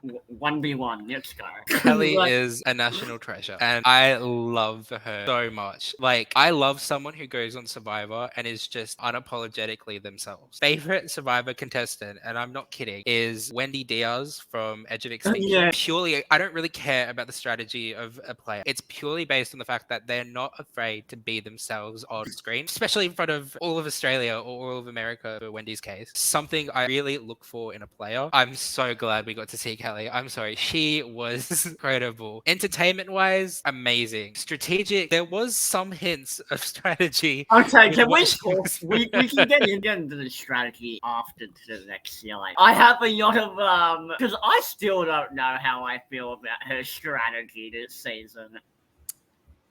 I have thoughts. We'll I get think into them. I actually think she was playing actually like kind of good game. Like Kirby said it best, where Kelly's not a threat. You take Kelly to the end, you will win against her, which Yeah. I really wish was not the case. From what we saw, it could have changed in the merge, but from what we saw, if you take Kelly to the end, you beat her. I'm confused. If Kelly had not flipped on that alliance and just run it out the window and put her life on the line for someone who voted her out, she makes merge, and I think makes it pretty far into the merge. I don't know how I feel about Kelly. I mean, when it comes to a game, yeah, I mean, she had her interesting rivalry with Alan. That was fun. I mean, hey, she went from potentially being the first from her original tribe to she outlasted a few of them. You know, like she did okay. And yeah, I agree. I mean, obviously, threat management wise, even though next when it comes to Curie, the 8 game is going to be harder. Yeah, I think you're right. I think who's going to vote out Kelly most of the time once she gets to merge. The only people that would vote out Kelly after merge would be for personal reasons, because Like Alex or whoever. That's why I will say as well, I think it's been a big discourse on Twitter at the moment. I think Shannon Gus said it as well. I think Ferris made a mistake voting out Kelly here. It was a unanimous vote. It would have been the perfect opportunity to flip it and get out someone in the opposing alliance. I was just gonna say, Ferris came out with a statement on Twitter about it. I've got it here. Read it out because I saw it made 3 parts to it. Yeah, goes, I wanted to go into merge with strong players on my side. Solidifying my relationship with Kirby was critical. She's a smart player and would act as a shield, which is why I gave Alex the idol and told Kirby to build trust. This would now shift the target from me to Alex while building trust with Kirby. When you take too many shots at someone and miss, you put your gun down in a line, and I couldn't go into merge with a reckless player like Kelly. Keep in mind, going into merge with Kelly and my alliance would automatically put me in a minority, whereas I have Ray, Alex, and Eileen. Kelly has nobody on the other side, but Kirby does. Kirby is attached to Rihanna. Winner is attached to, I'm assuming, Jaden, and Val is attached to Mark, which puts me in a majority going into merge. Now, do you all see why? I mean, it's sound reasoning on Ferris's behalf. I wish we saw it in the edit. Well, yeah. How do you feel about that? Can see his thinking. I really like Ferris this season. I think he's not only really entertaining, but strategically very sound. He's one of the better game players for sure. 100%. I agree with what Shannon said. He made a mistake in voting out Kelly, because even if you don't need to work with Kelly going into the merge, Kelly has no one. You've said that. At least cutting off, say, Kirby, I think they would vote Kirby. If they vote off Kirby, that's Rihanna and Kirby dealt with. Rihanna has no one, basically. Would she run back to the old Rebels? Maybe not. She might run up to the Titans. But in saying that, he might be in a minority, but he already knows that Belle is not happy that Viola has been voted out. So that could possibly be a thing that he could push. So he has option going into merge. I don't agree that he might be in a minority, but he's still in a minority now that they've voted out Kelly. I agree. Because he's 100%. got no one now. He's got Eileen and Raymond and maybe Alex. I guess they do have 2 idols, but at the same time, there's 4 of them. And we're assuming that Alex is actually with him. For some reason, the edit seems to be saying that Alex is with their crew, but we haven't heard anything from Alex confirming. I think he is, but I haven't personally heard anything confirming that he's with them. In this post, he specifically mentions. Oh, I don't think Ferris would have posted about it if it wasn't true. I'm just saying Yeah. from an edit perspective. Editing perspective, yeah, I agree. I'm only talking about what's on the show. Obviously, we can talk about the other stuff as well. Yeah, overall, what do you think about Kelly? Do we want her back? I want her back so badly. Look, Kelly, if you ever listen to this, you are incredible. Like, genuinely, it was so. Have you heard? She's come out with a song after she. Oh yeah, I've seen it. Yeah. I think So it was unhinged. Matt Aaron from season 1. Yeah, he made it when it post about it. It's just incredible. And then Alex made a post about it, being like, "This is the most unhinged thing I've ever seen." That is the perfect word to describe Kelly. She's unhinged. She's unapologetically herself, and I love her for it. Like, we need more people like Kelly in the Survivor community. Like, she is just truly. And like, I'm not saying this to be like, oh, let's like laugh at her or anything like that. I genuinely mean really like Kelly. She's so very kind as well. I was surprised with like she threw down her game for Raymond, and Raymond turned around didn't want to work for her. Like, that is rare to find in Survivor. Like, there's only a few people in Australian Survivor that have like thrown down their games basically for someone else. And I also think she was severely underestimated in terms of the strategy side, because her flipping, like we saw it at the merge feast or whatever it was, her telling Kitty everything. It was smart to tell Kitty, just not in that setting where everyone's public together, because I think Kelly's best move moving forward is to join up with Kitty and Caroline at the merge and then going from there. It's called a summit, by the way. A summit. I think there was a smart move. Half of her alliance didn't even want to work with her, and the ones that did were in the minority. TV-wise, she's amazing. Why hasn't she came back multiple times yet? Like, I know they haven't filmed the new season yet, but they should have already. She should be the new host, I think. That would be. I want to see her on Talking Tribal. She needs to join Shannon Gus, and that's what I need. That'd be amazing. No, you know who I need on Talking Tribal? Her and Alex and Shannon. 3 of them. I saw someone be like Alex and Kelly for Amazing Race, and I think that is like, that would be perfect casting. I'm down. We could talk how well we think they would do in the Amazing Race another time. No. They would not do well. The end of discussion. They would only survive. But I would pay to watch it. Oh, of course. I'd pay to watch anything. Right, so this is the fun part. We get to talk hypothetical, bit bullshit, you know. This is it? Really? I did not realize how little casts were left. I know. I mean, that's what happens, man. 14. 7-7 as well. Jesus. And that's what I said to begin with. Yeah, I know. Isn't that crazy? They're back at now. Well, yeah. Oh my god. Okay, I have a question before we talk about each individual game. So what are your thoughts on Jaden's game? Because Jaden is a very interesting character. Obviously, I know why he got casted, obviously, because of how he looks and the fact he can carry a bunch of shit. Fine, I guess. But, him holding freaking Winner and Raymond in his arms, like in that water challenge, is like the perfect personification of like how physical Australian Survivor can be. Oh, 100%. Also, some of the challenges this season have been really good. Like the dodgeball challenge. When was the last time we got dodgeball and Survivor? That's amazing. I love some of the challenges. Like, we've never seen some of these challenges before. Or the one where they get the balls and they put them into gutters, on the gutter, like the turning thing. That was good too. I thought that was a fun challenge as well. We're getting new challenges, so practice at home, kids. Make sure you don't say gutters, because this is a family show. But they're like, nah, like, I can just imagine some kid trying to break his gutter at home, getting a little ball. You know what I mean? Like, maybe I have too big of an imagination. I don't know. I think Jaden has been in an interesting position game-wise, because obviously Jaden's a very passive player, right? He probably isn't going to be the type of person who makes these strategic moves, which, yes, isn't great TV, and it's a bit frustrating to watch. However, he has had a lot of social capital in 100%. these tribal camp or his phones. Even if he hasn't done anything with it, he has had social capital. His threat management is really where his threat management is really good in the sense that he even got a confessional, which I was surprised he was self-aware enough to even know that he's just gonna do not much, so he's not a target. Which good. That's what you're supposed to do. Yeah. That for someone that's like a massive like physical threat, that's exactly how you need to play this game because you can't be strategic, social, and physical and show it. Because triple threat, you'll get voted out. But he is very social, and he's either going to be very early merge boot, and I'm talking like either the merge boot or he'll go far. Because looking at the tribe dynamics, I actually don't know where his allegiance lies. Because I would pair him with Winner, and if you pair him with Winner, then you're pairing him with Valeria by association, Mark. But would Jaden flip with those three as opposed to Eden, Caroline, and Kitty, who have kept him in the loop and safe the entire post swap? I don't know. I think he would. I think if we're talking those two other sides, like ignoring all the rebels, pretending they don't exist, I know. I think I could say it. I mean, regardless, I think Jaden is always going to go with Winner, regardless of everyone else. Yeah. Or at least that's the type of player I think Jaden. Yeah. Just going to say, looking at it now, I just realized, does that mean Jaden is the swing vote on the Titans tribe? Because it's 3-3 right now, and he's going to be the fourth one. Dude, that's what I'm saying. This entire pre-move, he's been in, except for like the first few tribals, obviously, after Nathan went, he's really had a lot of control. Despite the fact that he's done nothing with it, I think he has had options, possibilities to make it or to better his positioning. Yeah. And he just hasn't. He just hasn't. Well, he doesn't. I think it's because he doesn't need to. I know. I understand why he feels he doesn't need to, but I'm just saying from like if I was in the game, he got to the end, currently, because I know we were talking about this last time. I don't know what I could say that Jaden's actively done other than carry the car, put Raymond in a headlock.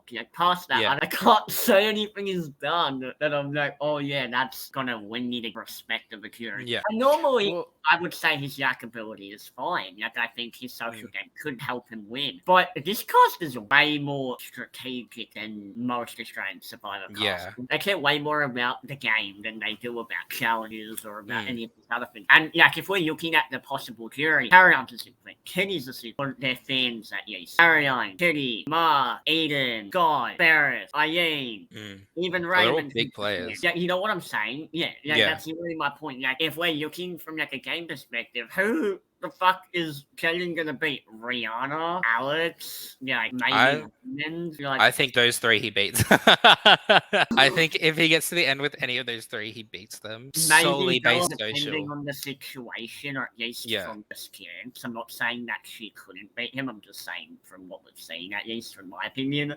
From that ability, I think people are more likely to vote Jaden than Valeria. Winner, two, maybe. I don't know. I'm just looking at this cast and I'm just like, I don't really see Jaden getting the respect of the jury. That isn't just, I like him personally. That's the thing. I think if he does get to the end, he's gonna struggle to articulate his game. I love players like Jaden in terms of they don't really need to do much for all of the information to come to them. They don't need to go out spreading names like this is who we should target. Blah, blah, blah. Everyone trusts him enough to where they give him the name. Did he? I think on the split vote, I'm just looking at my notes. I think the one for Nathan, I think he was on the split vote for that. He did. He voted Nathan, yes. Yeah, he was in it on that. So they trust him enough to where they can vote out his supposed second ally. Yeah. I think on that Nathan vote as well, I think Jaden copped a few votes too, didn't he? Because I'm pretty sure Kitty voted for him. And if that's the case, I'm surprised that they did. Yeah, he did. Yeah. Eden, Kitty, and Viola voted for Jaden. I am surprised that Jaden is seemingly okay with it. That's what I'm saying by his past.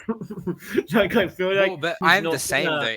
If I was in that position, I understand that your name's going to get written down, and if my name needs to be written down for another bigger plan to go, let that go. I get that. I'm just impressed that Jaden has that maybe unawareness. I think it is unawareness. I wouldn't call it strategy. I wouldn't say. Here's the thing. I think Jaden is a very relaxed person, and I think that resonates with him in the game. But I don't like that from a proactive standpoint, where I don't think he's gonna be the type of person who's gonna do what he needs to do in order to get whatever he needs. And that's what I was saying on Twitter. But I mean, obviously, people are gonna be like, "Oh, you're hating on Jaden because he cares about challenges." Which, of course, I'm gonna hate that. I want someone to have a personality outside of lifting the car. I do really enjoy Jaden's confessionals as well. I think he's a very funny, very chill sort of he's like funny laid for back. sure, yeah. And I love that he just does not give a fuck what is going on around him. He's like, all right, sure. Like, we're voting out Mark. Okay, sure. That's who I write. Oh, wait, we're not voting out Mark? Who are we voting out then? You tell me. Like, again, really funny season. I'm loving it. Oh no, it's a great season. I think it's one of their best so far, from at least what we've seen. It's interesting because I just think about when Mark and Viola were getting the box thing for the idol and like the key, and then bloody Jaden doing his Jaden Kim, and then it's him like helping carry on bench. Yeah. It's great. I love it. It was great, yeah, it was amazing. But yeah, no, we can talk about. Do you want to start with how well they're gonna do, or the alliances that we think will emerge? We can do either first. I think we can do the alliances first. All right. Do you want to start? Sure, yeah. The alliances that are jumping out at me right now is we can do pairs first because pairs are probably easier. Yeah. Caroline and Kitty are two. Ferris and Eileen, Rihanna and Kirby, Valeria, Mark, and then Jaden Winner, which leaves Alex, Raymond, and Scott by themselves, which sounds right. Oh, and Eden by themselves, which sounds right. No, I agree with that. Yep. In terms of alliances, Middle Age Mafia, but then on the side of that, you have Jaden, and then Valeria and Winner are in their own alliance, which is connected to Mark and Jaden. So the Titans tribe is the Rebels tribe is much easier to map out because they don't like each other as much and aren't working together as much. Whereas the Titans is kind of they're all kind of intermingled. I love the Three Beans Alliance. Their names, Aurea, Charles, and Winner. I forgot to highlight all, but yeah, that's amazing. Mention of beans, we love it. Rebels, it's Ferris, Alex, Eileen, and Raymond versus Scott, Kirby, and Rihanna, which is surprising because that means that Kirby is in a minority. But I think not really because Kirby, Scott, Rihanna, Valeria, Winner, Mark, maybe Jaden. So that's 7. Wait, are we talking for majority? Who are you saying Yes. again? Just to make sure. So Kirby, Scott, Rihanna, Winner, Valeria, Mark, and maybe Jaden if we're including that he flips with Winner. So it's 7-7, really. It's split. But I don't think that Eileen, Ferris, Alex, and Raymond immediately work with Caroline, Kitty, and Eden. Why would they? That puts them at a minority. So yeah, they wouldn't do that. No, I'm concerned for Caroline and Kitty. I don't know what they're going to do. I'll tell you my thoughts before we even get into my thoughts on the I think Eden, Caroline, and Kitty are going to be in the minority going I agree. I just don't see them not being in the minority. Where do they I just don't see it. Originally, I was thinking Eileen and Ferris and Raymond would go into the merging minority, and they very well could still be in the minority. Yeah, definitely. My instant reaction is, Eileen, Ferris, and Raymond could be in the minority in the sense that, obviously Kirby seems to have more people on her side, at least front row seat. But I'm not really sure, because I'll tell you who I think will be in the majority, at least from my gut reaction. Valeria, I think she is the front runner this season. I love it. She is, mark my words, she is winning this. she is. I think she's the front runner, but what I really mean is she's gonna win, and it's been kind of obvious the past 8 episodes. I love it. Each episode that goes by, it's becoming more and more clear.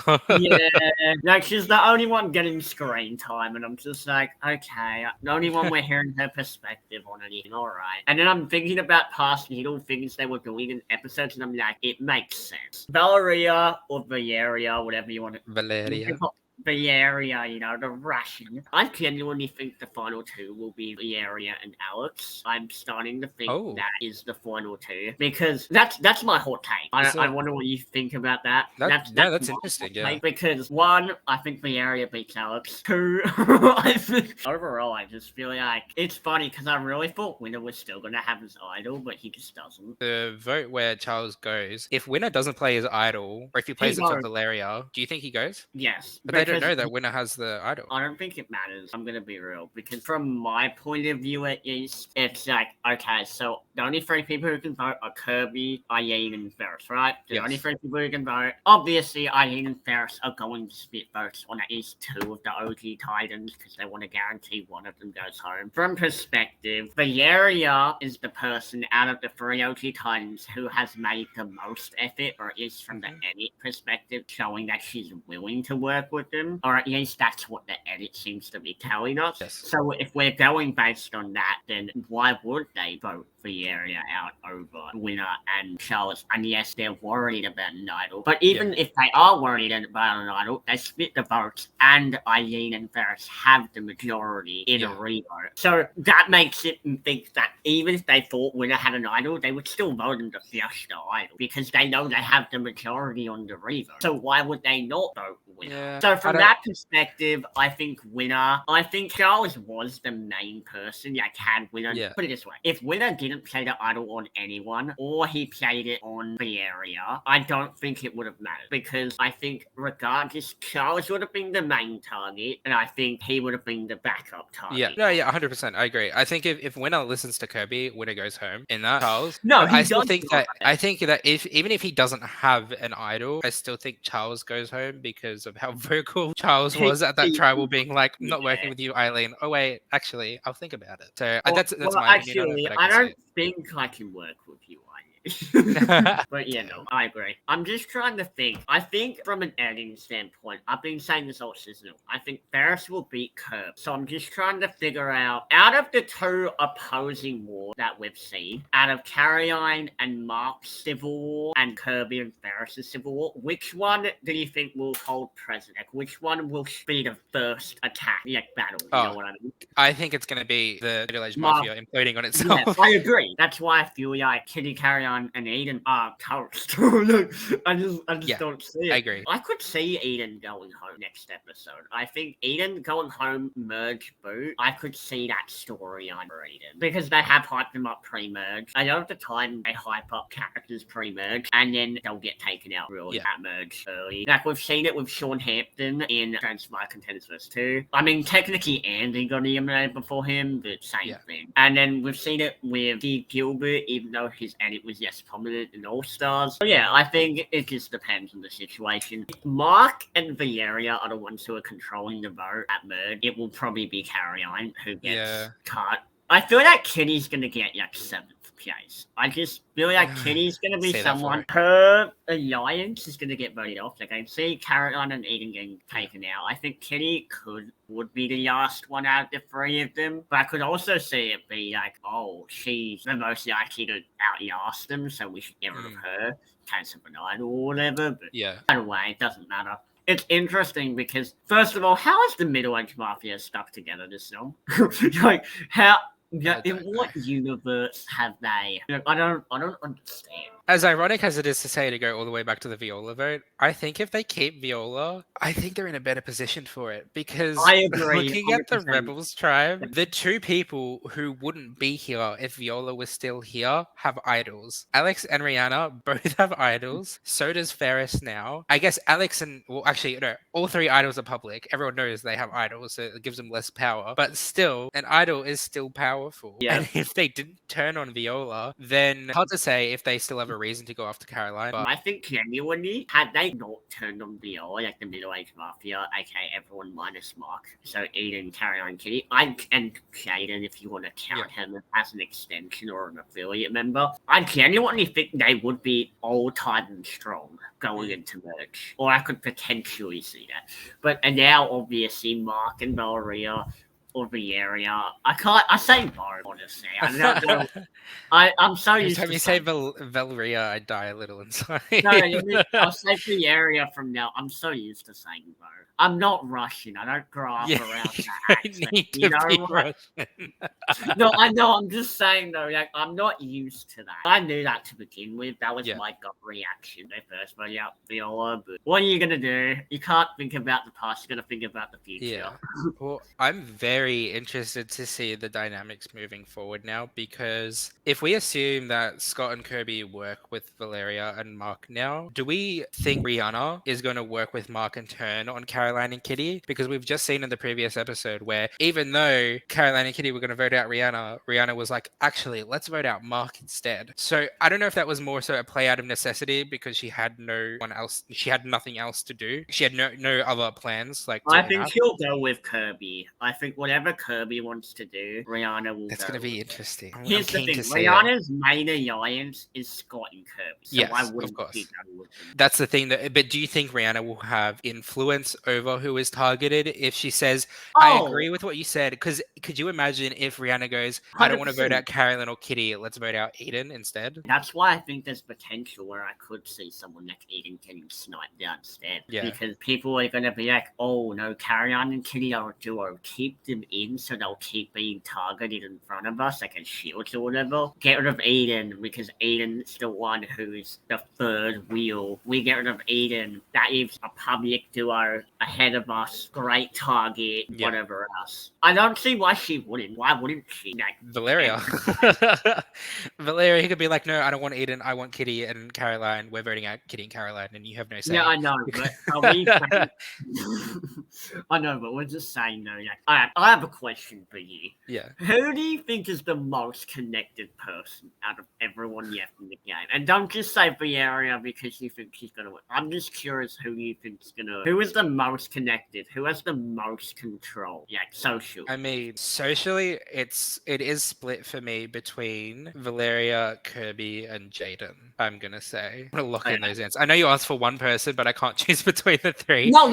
Just if because you have like Kirby, yeah. more stuff, say it. I'm just saying. I was just curious what you were thinking. Well, Valeria, yeah, I do think she is going to win. For me, at least, she's the front runner. Yeah, But I just think that she's the most connected because she's got Winner on one side who's connected to Jaden. She's got Mark on the other side who is connected to the middle-aged mafia. So if for whatever reason it goes back to normal Titans versus Rebels in the next vote, like maybe it's Ferris's alliance against everyone else, Valeria is going to be kept safe by Mark. And then for Kirby, she's got Scott, she's got Rihanna. Rihanna is connected to Kitty and Caroline, but Kirby's also got Valeria, Winner, and Jaden. So actually, yeah, maybe Kirby is the most socially connected because Ferris even said that the reason he made the move to vote out Kelly is so that he could build trust and move forward working with Kirby. Say Kirby. Based on that reasoning, I don't know how much here's the thing. I think Ferris will beat Kirby. I've been saying that all season, and I think Ferris will beat Kirby. But I don't believe that keeping Kirby, someone who's actively going to target him again and again, is the right decision per se. At least not targeting someone else in her line. They taken out like Scott, for example, the Arch Tribal Council. I think that could have been a beneficial move, but obviously they didn't. Well, actually, you bring up an interesting point because I do think Kirby is the most socially connected to everyone, but I can see Ferris idling out Kirby in some capacity. They have 3 idols now. Oh, they have 2. Sorry, they have 2 idols between a 4-person alliance, basically. I can see Ferris playing his idol, or Alex playing their idol correctly, getting Kirby out, and then Ferris kind of like taking a backseat and fading into the background a little bit just to like fly under the radar and get further in the game. Because I think once the Kirby versus Ferris feud like explodes, that's going to be it for either side, and whoever survives that 2-person war is going to go really far because all eyes were only on those 2 because they were going at each other, and once they're not going at each other, everyone's eyes are going to turn inwards and go after each other. Yeah, I think another thing I was talking about before when it comes to like, why I think Alex is also possibly going to be in the final 2 if it is the final 2, with I'm leaning towards it being the final 2 because I feel like it's going to be a final 2 season. That's the vibe I get. Yeah. Maybe I'm wrong. I mean, it could be final 3, but that's the vibe I've got in. And if it is the final 2, then I feel like who's going to vote out Alex from everyone's perspective? Alex from the bottom of whatever crew he's a part of. I agree. I think Alex and by extension Raymond have a really good chance of getting it to the end. I don't know if they can say what they needed to win from their current resumes. All right, well, let's start talking about each player. Go quickly through about We'll rapid fire it. Yeah, we'll go. All right, carry on. What are you thinking? I like her. I think she's a really good villain. I don't know if she's purposely playing up the villain arc. It's coming across in the edit as such. But I think she's a really smart player. I really like her. And I see her going down semi soon. I hope I'm wrong. I am looking forward to seeing more of her. I think she's really made this season interesting, especially the Titans, where a lot of the Titans, like preseason, we didn't think they would have a lot of social or strategic gameplay. I'm glad that she changed it up. Carry on for me is interesting because, I agree. Originally, she started from really the start being told, come join us by Nathan. And then obviously we look at where she is now and it's like, whoa, that story arc man, that's insane. It's not great that she's had this public, well, not I mean, you could call it semi-public feud with Mark. It's not great. I No. don't like. I'm not a fan of that. Like, I'm one of those people where I think having an enemy in the game is fine. I think having an enemy in the game where you're so public, like it's a public feud, is bad. Like, I'm gonna say this straight up about Caroline, Mark, Kirby, Ferris. I don't see any of them winning, and that could be because they're in a public feud, or that could be just because they've all made targets on their back, made it where their threat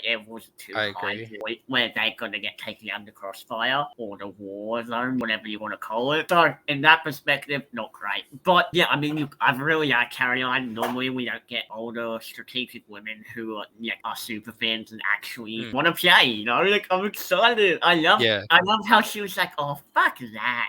Like I love that energy. For the record, it's not because she swore. It's because I just like her, being her own person. You know what I mean?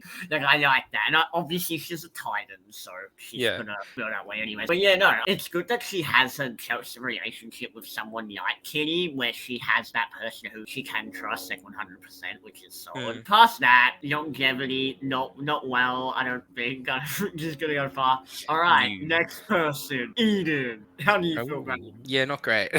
I like Eden. He's a great character. I like him as a player. I mean, not great as in I think he's going to. Yeah. No, I get what you mean. Yeah. I will say though, like everyone looking at this list, everyone that's left, I would be fine if any one of these people won. I don't know about that, but really, that's just, for me. Yeah, but that's okay. I like I think that this cast's strength is that while there are villains and such, and people have their feuds, everyone is in some capacity you can root for them in some way. How quickly did it go from everyone wanting Ferris, Garrick, Eileen, and Raymond to go home? Garrick goes home, and then all of a sudden we want Eileen and Ferris and Raymond to stay, and then they get the majority. Like that is just really good narrative wise. I mean, I don't know who. I feel like a lot more people are on Team Ferris than they were Team Kirby. That too. But maybe that's wrong. I don't know. Because I was rooting from different people from different. Yeah, it's definitely split. I like Eden, obviously, super fan. Love that. His movie references, I don't really care about that. I mean, it's cool that that's part of your personality, dude. Like, I get it. I'm not saying don't be yourself. Like, if that's who you are, be yourself. I just don't really care about it. Like, that's not something I care for. But if you like movie stuff, cool. Yeah. Awesome. If you have any movie recommendations, let me know. You know, why not?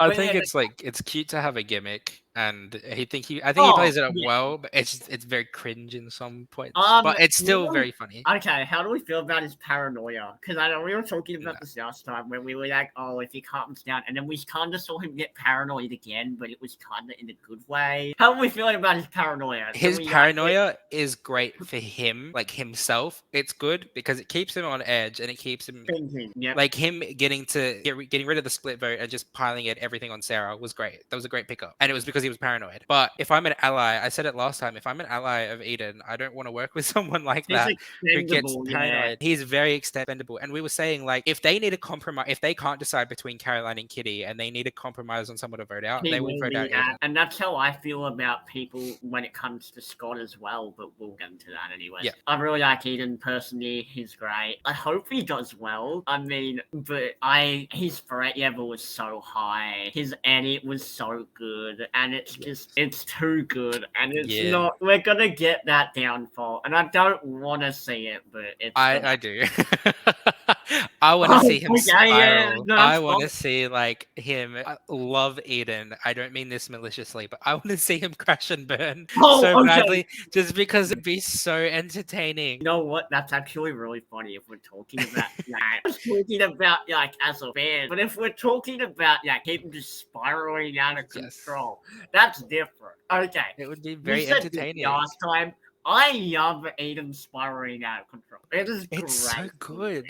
It's amazing. All right, here's my thing. As I said, I think it'd be funny if he somehow got Mark sent home. But anyways, I think Eden, him spiraling is good. Overall, he's great. Great TV. Happy he's there. Yeah, next person, Jaden. How are we feeling about Jaden? I've been I think we said it. anti-Jaden like the entire season. And actually, I'm gonna be real, and it's not a personal thing personally. Like him, like outside of Survivor, I think he's a great guy. I have no reason not to think that. I don't have an issue with him. Survivor gameplay wise, I kind of wish he wasn't casted. I'm gonna be honest.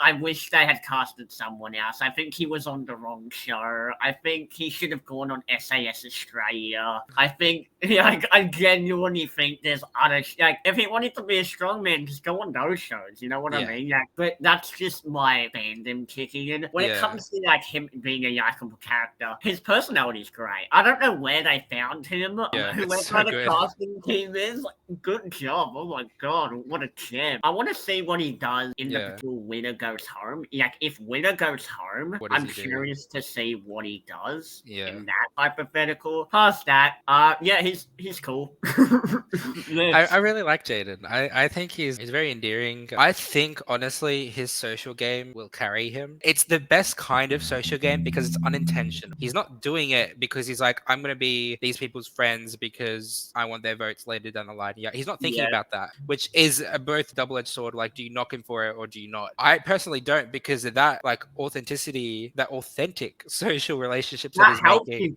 It's helping him. Yeah, it has the potential to make him go really far. Do I think he's going to win? I think it depends on the matchup, because if you're talking, if the jury comes down to likable people or unlikable people in the final 2 or 3 or whatever it is, beta jury, I think they'd be more inclined to vote for Jaden over someone, say, like, I don't know, maybe if Caroline votes out everyone else, like she backstabs Kitty, she backstabs Eden, Winner and Valeria already aren't voting for her. Do we think Jaden beats her? Maybe. Yeah. Oh, okay. I do want to mention something though. I started laughing when you were like, his matchups, because I don't know if you saw on his Instagram, but he got like a message asking if he wanted to join like WWE or MMA or something.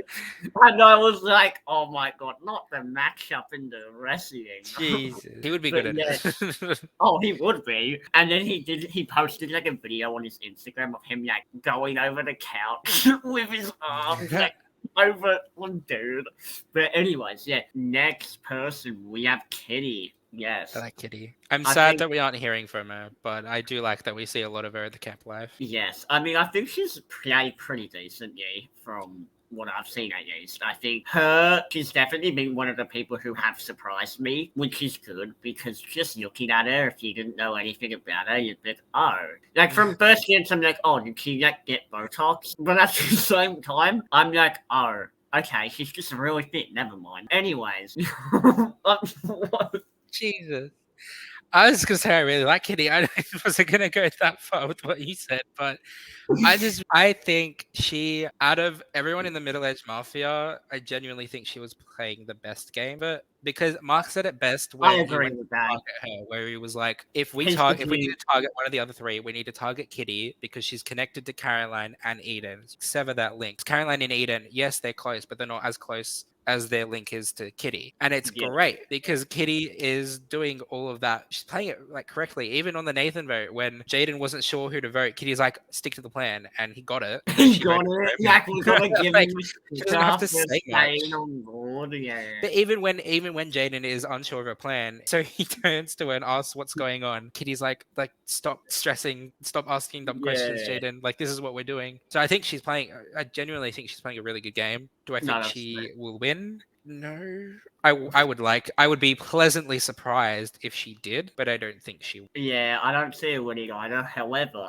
I think she's likable. I think she's cool. I think she's fun. I think, obviously, I think I would want a bit more screen time of her just to get to know her a little bit more personally, just because I don't know that much about her. However, I agree with what you said. I think after Middle-Aged Mafia, she's been playing what I perceive as the best game as well. I agree.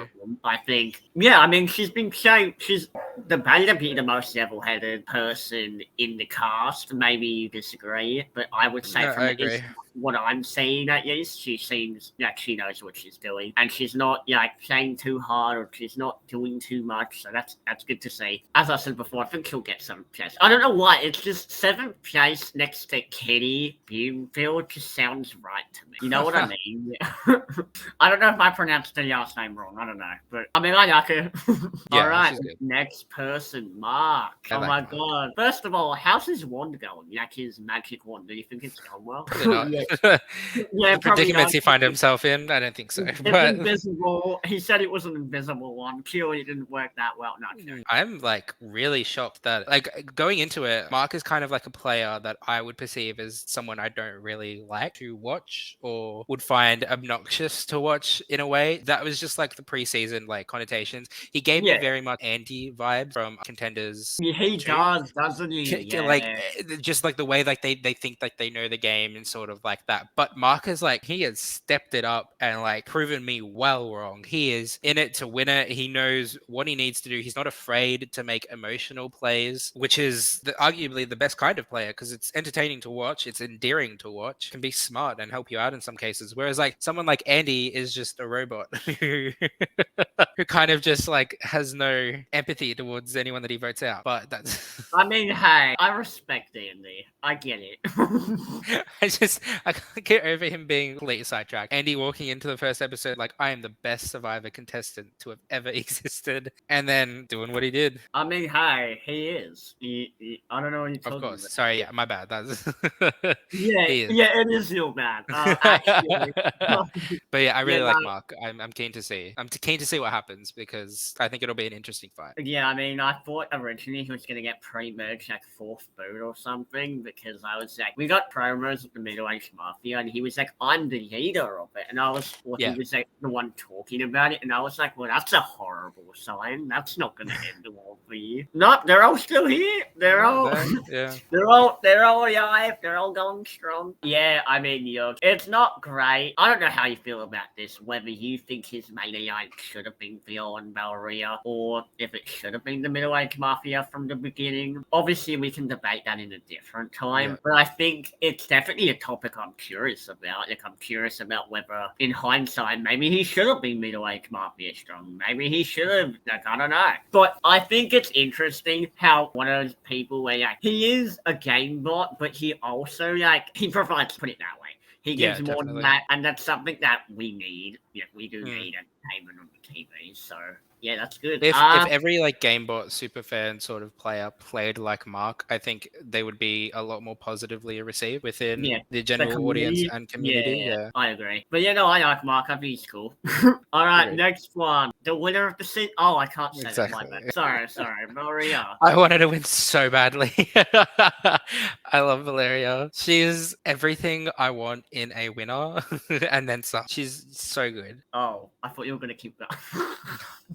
I can't keep going. I can talk about her all day. I love her. Yeah, no, She go is ahead. great. I know you do. That's why I was. She has been my preseason pick since the beginning, basically. But besides that, not even accounting that, like she's very socially aware. She's very strategically aware, even physically aware. She was a physical asset to, even though I think it was Jessica who said like a lot of the women on the Titans tribe like bring the same attributes. Yeah, it was her. which isn't true. But Jessica got voted out third, so it doesn't matter. Yeah, and then she's not a dumb bimbo, Jessica. Okay. No. Valeria though is like she's playing the best game narrative wise and editing wise. They're setting up a revenge story, which is great because it means we'll get screen time for her, thank God. But it also sets up follow her thoughts, and I think that is what we need with at least Australian Survivor winners. We need to be able to follow their thoughts along the game, see how their path to the end and how they won. I think the best cases that come to mind is Chrissy Bennett, Jericho, and I think Pia, where they were visible from the very beginning to the very end, and we could follow their journey through and see exactly why they won. And you could say David as well, but David had unnecessary that's true. screen time. He did not need all those confessionals. Yeah, we were that's already why I following call it. it- Like that's fine. Yeah, that's why I call it unnecessary. Yeah, I agree though. Someone like David as well, where we see their thought process of what's going on, why they're doing what they're doing, and that's all we need basically. Like I think the biggest alarming like thing that comes to mind with that thought is someone like Shane Gould. Oh, She's a great yeah. winner. I love her, but we had no idea what she was thinking in the pre-merge. Like, she was in it, but every time we thought she was going home, where she found the idol, or she was like, quote unquote, the most expendable member because she was the oldest person on her tribe, and they didn't think she was going to be like a physical asset. And then they put her in the water, and she completely swashed everyone else. Oh, Great you to would see. hope so. It's just Exactly. But we had no idea of her moves until the Lydia vote at merge, basically, where she like targeted her. We had no Which idea. I don't even know if that was a good move, but that's for It another probably time. was, but I mean, she I won, don't so think she it must have was. done something. But that's what I'm saying. Even if it was the wrong move, at least we heard her thoughts. Whereas, like in the pre-merge, we Yeah. didn't hear anything. Valeria, on the other hand, we are. Hopefully, I'm not delusional and thinking that she's going to win. No, but I agree. I think, how is she not gonna? Yeah, I'm let's sure talk I hypothetical. can't How think. does she use the game? I don't The see only way she loses is if maybe Ferris's alliance takes control. I can see that because Eileen is but very who would much win in still that wants to take out title. Yeah, but who would win in that scenario? If the area's not gonna win, who would? Out of the 4. Sure, if you want to count them as the other. If you AI. count it as those 4, I would say Eileen. But Alex and Ferris also have cases to win in that scenario. Does Alex really have a case? If it is a final 2 between Alex and Raymond, Alex wins. There is no contest. Okay, I like maybe. Raymond, but there is no way Raymond beats anyone in this cast, which sucks to say because I like Raymond and we'll get to him. But if the final 2 is Alex and Raymond, Alex wins. I think he could beat Rihanna, but we can get into that. But yeah, is there a scenario in which Raymond and Rihanna get to the end together? I don't know if I can see it. Oh, I wasn't talking about scenarios. I was just saying. Like, in general, yes.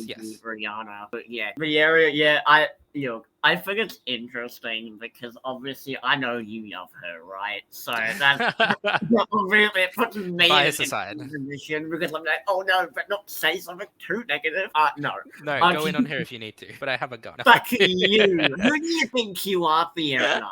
That's an outside joke. Okay, moving on. I think Fiera, obviously, as I said before, I think she's having this game really well. I think, she's the front runner every episode. She's the only person we hear from, and it's like, that's cool. Like, all right. Let's keep it that way. Yeah, like you would hope the winner gets screen time. But I mean, I think overall, I see her getting revenge on Caroline and Eden and Kitty. I can see Mark being taken out before her, and I can see her working with Kirby, and I can see her working with God and whoever else. My only issue with her is if once Caroline and Kitty are voted out, where her story goes. Because I think once Caroline and Kitty go, she becomes a very passive player and just goes along with what others kind of want. That makes sense? I hear what you're saying. I'm just trying to think because, I don't know. I mean, we can get into that outside of this. I'm going to be honest, personality-wise, I don't care for her. I haven't gotten much from her. Yeah. The only thing I've gotten from her is her talking about being Russian and sweet Caroline. And it's like, I need more context. Outside of Survivor, I need to know who you are. Yes. But other than that, though, no, she's cool. Happy that she wasn't just shown strength from day one. Yeah. I think that was good. Overall, I mean, she's going to win, so. And then she just doesn't win. If she goes, imagine if she goes out of the merge. She's the merge vote. She's murdered. And I'm like so confident because it's funny because on my every recap for the past 10 episodes has just been she's gonna win, and then she just doesn't win at all. There is no other option for me right now. Exactly. Actually, next we have winner. All right, so he's winning the season. Obviously, I mean, come on, man. It's in his name. He's been the winner since day one. I mean, how are you not gonna vote the person who's 7th Jason Breyer at voting? How are you not gonna vote? Exactly. If you don't, it's just disrespectful. If you don't. I don't know how much of a Kardashian fan you are, but it's not ethical. It really isn't for professionals. It's not sad. Surprised by winner this season. Yeah. He's surprised me in the sense I'm shocked. He's more game savvy than I ever thought he would. Yeah. So thank God for that. Love that. Obviously, he found an idol, which props to him. Yeah. People don't find an idol, and he played it correctly. He did play it correctly, which is funny because originally it happened and people on Twitter were like, he wasted his arm. I'm like, no, he didn't. No, he didn't. He played it correctly. I just want him to play it. Yeah, I understand that editing made it seem like he wasted it, but no, he played it correctly, so that's valid. I think his threat level was pretty low. Well, I don't see anyone really targeting him. like, why would they target winner? Like, what is the... Yes, And I think that's a think great position to be in. Yeah, I think threat management is probably the most important skill or thing you need in Survivor. So I think That's the that thing. it's good.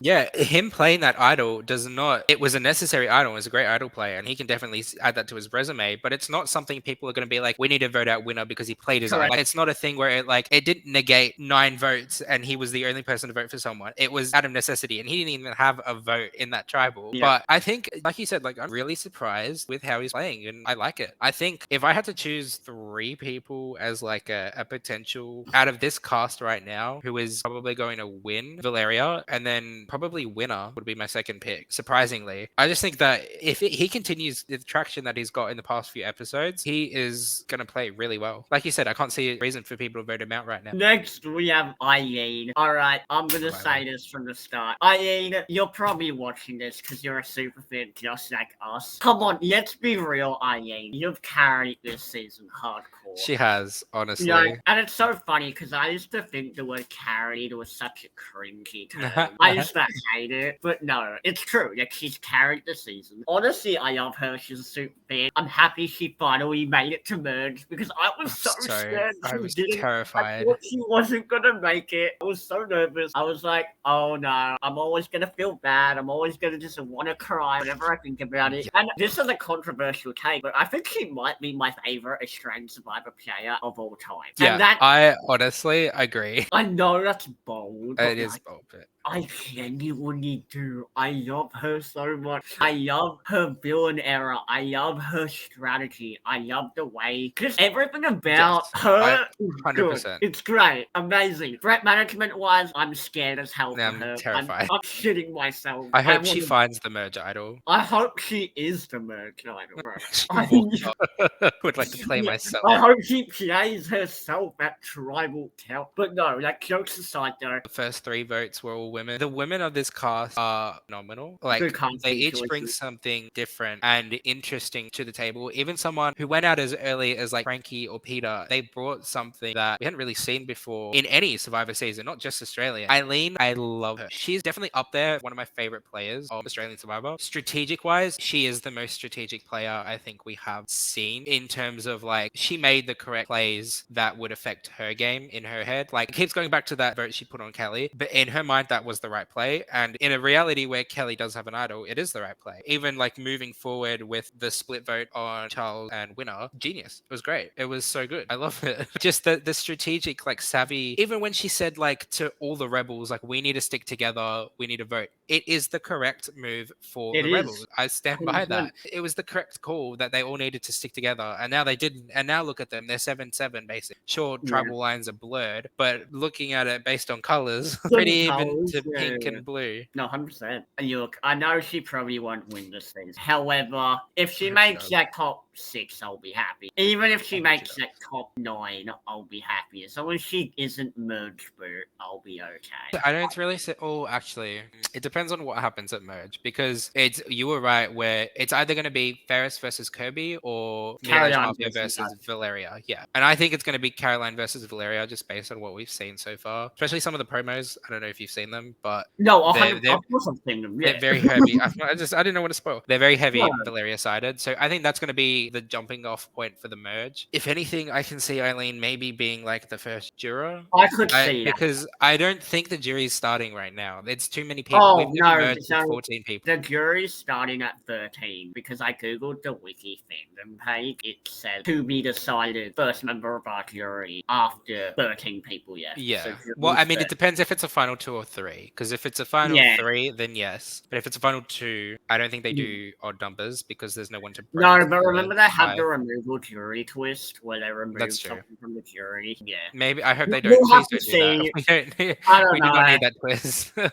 Yeah, not that good of a twist. But anyways, next we have Alec. Bro's been on the bottom meter like his entire game. Like, oh my god. Do you think once he gets to merge, he links back up with Mark, or do you think he's still a free agent? I mean, was he really working with Mark to begin with, or was it just a necessity? That's the question I'm trying. I guess you're right. Never mind then. Goodbye, Hallie. No, I'm kidding. No, I mean, no, it's a valid question to ask. I'm just saying, yeah. No, you're right though. I mean, didn't all think we saw was a fist pump and them saying, what was the word they said? The fake word thing that Alex didn't understand what it meant. I don't know what it was. Oh yeah, it was. I You can't know remember what what it was, but Yeah, that thing, whatever that thing was, that was crazy. But I'm scared though because now that Kelly's gone, I don't see a narrative for him. That's what I'm saying. He's gonna be using funniest because I just don't see him winning. But his story arc is gone. Like, But he is pretty entertaining, I will say. you know what was funny? Like not now, but like 6 episodes ago, I was like, wouldn't it be funny if him and Kelly were the final two? Somehow they reconnected. That would be amazing. That would be be my idea. That's what I want actually. The whole season is them butting heads, and then at the end they get to the end somehow. Or if all season they were faking it and they're actually just really close friends. Yeah, they are best friends. They are killing. They know each other outside of the game. That'd be great. Yeah, the amount of dream they ever had, like, oh, this is crossing. That would destroy the mental states of everyone on this cast if Kelly and Alex knew each other beforehand.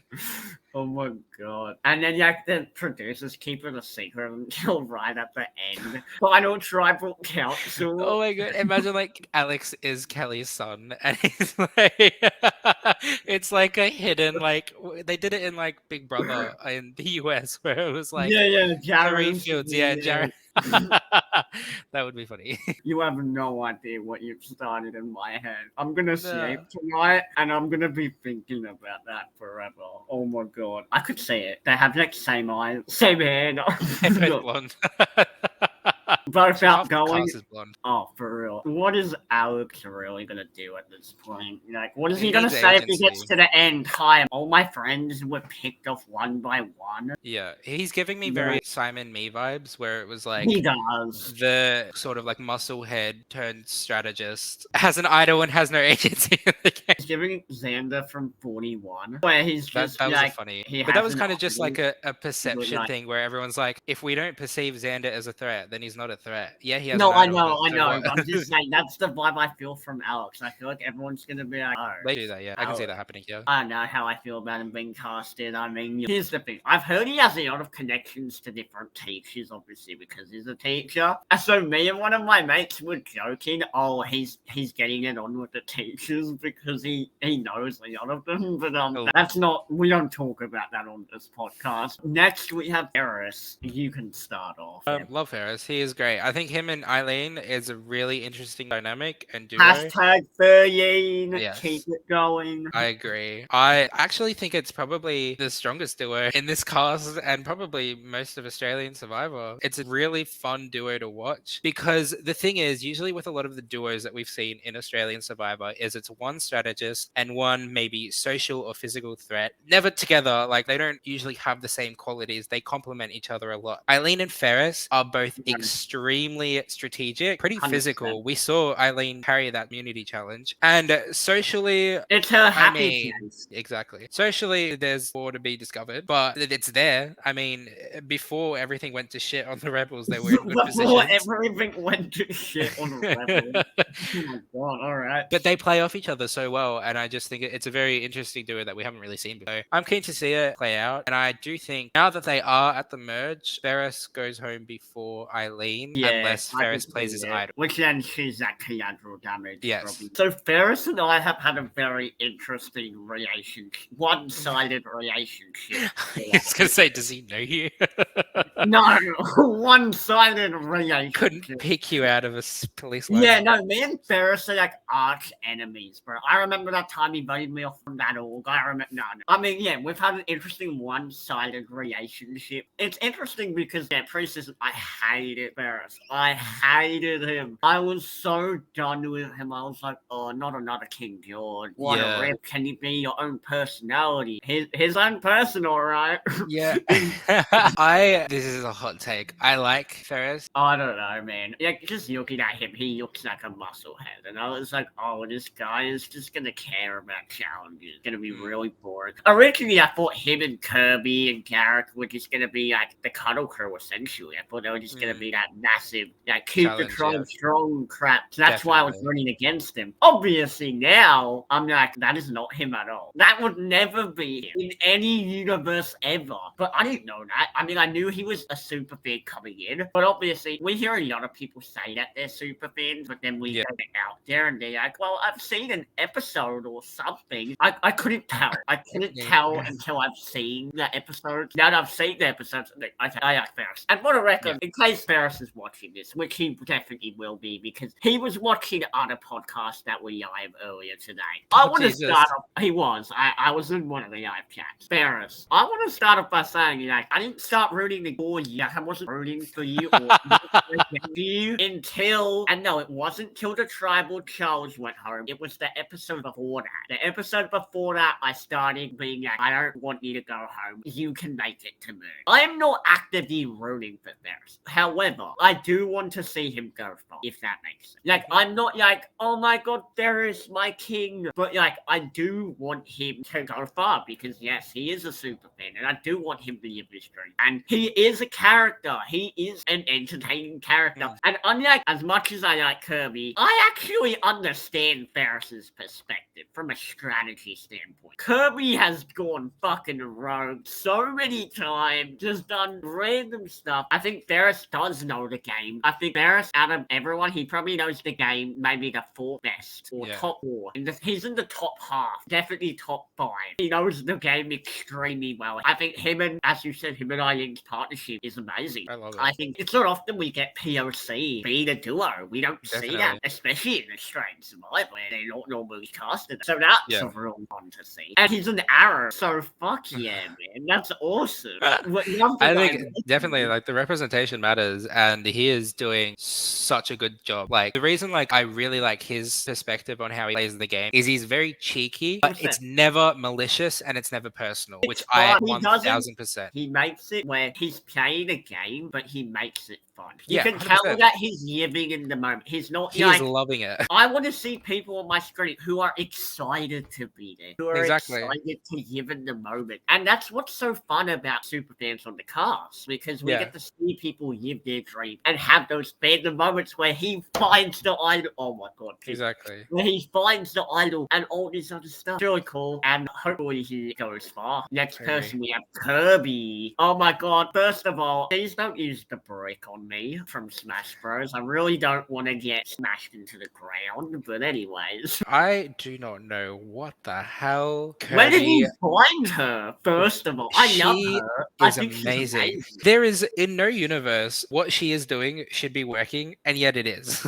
Like, I don't get it. What, like, black magic did you have to cast on this freaking, like, beach? I don't get it, but it works, and it's incredible to watch. It's great TV. It's very entertaining. But strategically, it's just like, in no world does getting the votes on Peter, first of all, and then flipping it back and trying to, like, play it off like you were with the Cuddle Crew all along, to then go from that to merge when it was public knowledge is insane. And I just want to give her props because it's very impressive. And I think she's struggling a bit to, like, lower her threat perception. She's seen as the head of that alliance. But, I mean, it could play up to her strength because maybe they want to keep her around and cut off the people around her to make her weaker, which we've seen done plenty seasons before. Which maybe she can use to her momentum and propel herself towards the end. I really like her. I think she's played really well, and I'm really excited to see more. Oh, I was just gonna say, it's really funny how you were talking about how we've seen in 4 people, target people around her. It reminds me of Winners at War when people were like, let's get rid of Ethan instead of Boston Rob 6 times. But anyways, I love Kirby. Strategically, I don't agree with almost anything she's done. But it works. And despite it not making strategic sense, I mean, look, if she can somehow get to the end, even if it doesn't make strategic sense, she has played a pretty strong. She's played such a strong. I think, honestly, looking at this cast, she has played the strongest game at the moment, just based on who was left. I don't know if I agree with that, but that's just because I haven't thought about it because I'm trying to think about the other stuff. Well, just like looking at the pictures right now, I just think that she's played the most public game, I guess is another word for it. Yeah, I agree with that. Yeah, she's definitely played the most public game. I just don't know if I would say she's the strongest game. But either way, that's fine. AFLW really did come in handy, huh? In these challenges, she came in clutch. No, she is Every strong. challenge, she's just killing it. She's like Lydia, but yeah, like better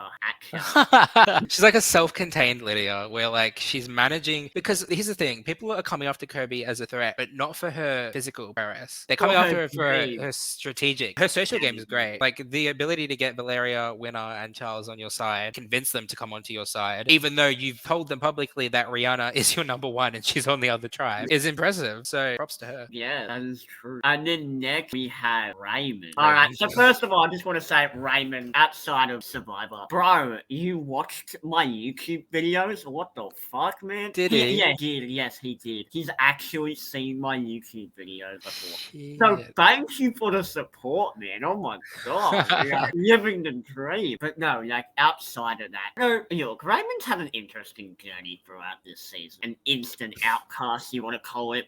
Yeah, I don't really know why. He was just kind of like tossed to the side at the beginning.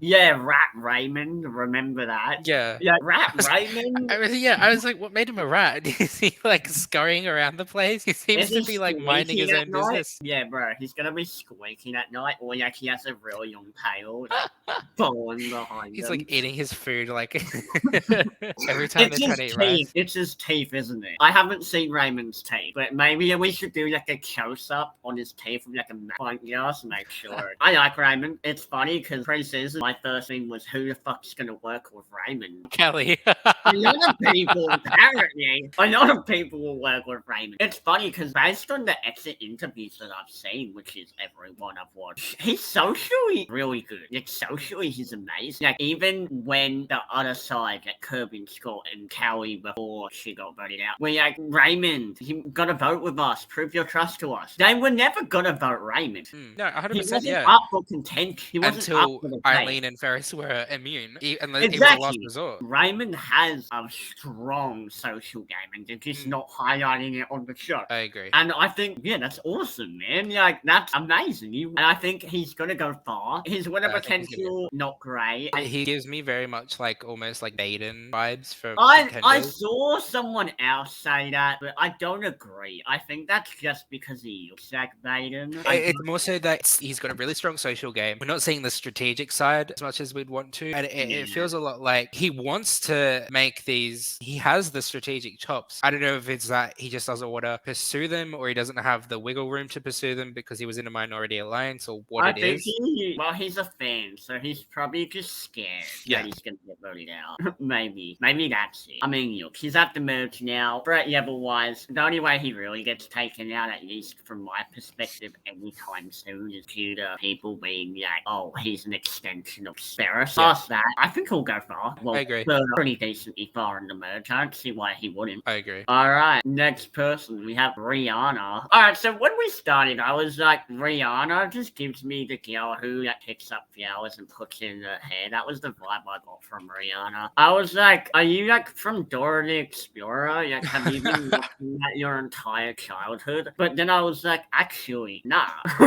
No, she's not. She's getting more screen time, more speed, which is good. Once Kirby goes, if that war, it's interesting because here's the thing. If Kirby's winning the war at the start, like out of Ferris and Kirby, and then gets taken out by like an idol play, I think Rihanna could skate by, but I could also see her just getting picked off next. Yeah, I can see being targeted. It's no either way. But I don't know. I do like Rihanna. I think she's a very interesting sort of player. She is strategic, but even though she has these strategic thoughts, she's playing a lot more based off emotions, which is completely valid. That's a fair way to play the game. It's just, I was interested to see how Rihanna would play if she was separated from Kirby, and we've seen it in this past swap, and I'm not a fan. I think like it's rough because if I was in her position, I would probably do the same where I don't trust Mark. Why would I vote with him? And I would vote with Caroline and Kitty. Finding the idol definitely gives her props. It gives her a leg up in this game, but because it's a public idol, does that increase or decrease her threat level? Because if the middle-aged mafia needs someone to target now, they might link up with Ferris or Kirby because Rihanna has the idol. So I don't know. It's a rough one. I think she was right to go and find the idol. I don't think like anyone could have predicted that merge was the next vote. That, no. If the Rebels post-swap tribe goes to tribal, who do they vote out? Because Rihanna's immune. Do they vote out Mark? I think they do. Yeah. Be interesting. I wish we could have seen that. That would have been fun. That would have been really interesting, dynamic and strategic wise, that Rihanna would have 100% control roll off. Yeah. I don't know. Didn't get I'm it. keen to see. What could have been? Exactly. Kelly voted off, and I'm not happy. I'm just waiting for Yuka to come into the merge. I'm waiting for you to debut into the merge in a line with older people who you like and just destroy everyone else. Yeah. It's gonna happen, right? Next episode. Maybe. I'm gonna see you walk Maybe. in with your buff on. Exactly. I'm actually usually the merge boot, but this time I'm debuting merge. And I've already played, so I can't tell you how it finishes, but there's a reason I'm really high on Valeria. Oh, okay. I see what's going on there. Yeah. Production influence going on. Maybe I had a hand in setting up the challenges. We'll never know. Asking what her thoughts are, and then Exactly. to the idol. You know, when I said like you see someone, I've just been purpled. I'm actually in the show, and like when you see someone like you said it before, where it's like, oh, is that a crew member? No, it's me. I'm just haven't gotten any confession. Oh God! All right, Brianna. Yeah. I think she can make it to that top 5. I could see it. I just don't see her winning. No, She's I cool don't though. see I that. mean, I wish I got to see a bit more of her. Yeah, I agree. It is what it is. And then finally, we have Scott, my preseason winner pick. Bro, first of all, I wish his shirt was purple, not pink. It would have matched his edit at the start. Ah. It would have been amazing. And then, I don't even know what to think. He's done what he's needed to. Like, he's been in the control, I guess you could say. Like, he's been on the right side of the boat. He's been getting his way. But at the same time, it's like, to what extent? You know what I mean? Yeah. Like, what is Scott's story outside of Kirby? Yeah, and playing. Who is Scott outside of Mona? Yeah. Like, I don't mean, know. like, I said it earlier as well. But like, if Scott takes out Kirby, I could see that it. is a Sure. winning storyline. Like that'll slingshot him towards the end. Like That was slingshot him, bro. I've never heard that. Is It'll that be a like- saying? I love yeah, that. it'll slingshot them towards their destination. That's awesome. I think he takes that shot. He needs to wait for the right moment though. So I think what he needs to do is help Kirby win the war against Ferris and then cut Kirby. But the middle-aged mafia can't be there for that to happen because if they're still there after Ferris and Kirby are gone, Scott has no numbers like at all. Yeah. Because I think guess like he, what Scott can do is like pick up the henchmen of these alliances, pick up maybe the Raymond or the Alex or the Jadens or the Winners or the Rihannas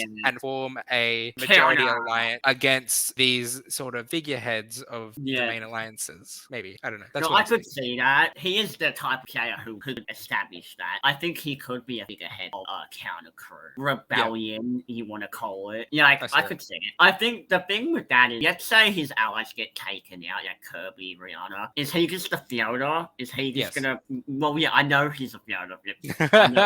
I'm saying yes, that... yes. Well, okay, well, I know. I'm just talking to the audience, you guys, okay? I know that. That's pretty obvious. He's a super fan. You would hope so. You'd want to play the middle if you're a super fan, because that's what I do. But anyways, that's all I have to say about Scott. Obviously, I really like him. I vibed with his energy from day one. Rooting for him, obviously, but we'll see what happens. We'll make a bet right now. Before you go, who's your merge boot? Who's getting merge boot? And why? And why are they getting merge boot? We'll both say a name, and we'll see how wrong we are. Okay, like together on 3 or? Yeah, if you want, why not? And then we can okay. both explain our reasons. Okay, so just give us like 20 seconds to both think about it. I've thought And about it. then give me 10 seconds, okay? Go for it. I haven't thought about it. Okay, I'm ready. Ready? Do you want to do hands? So I'll do this, and then when I do this, we both say it. Eden. Eden. That was a bit off, man.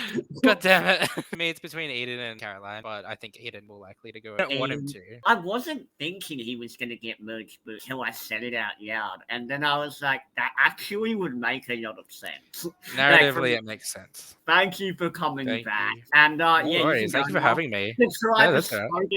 I'll leave. I'm merge boot once again. Who could have predicted that? Invite me back whenever you want to.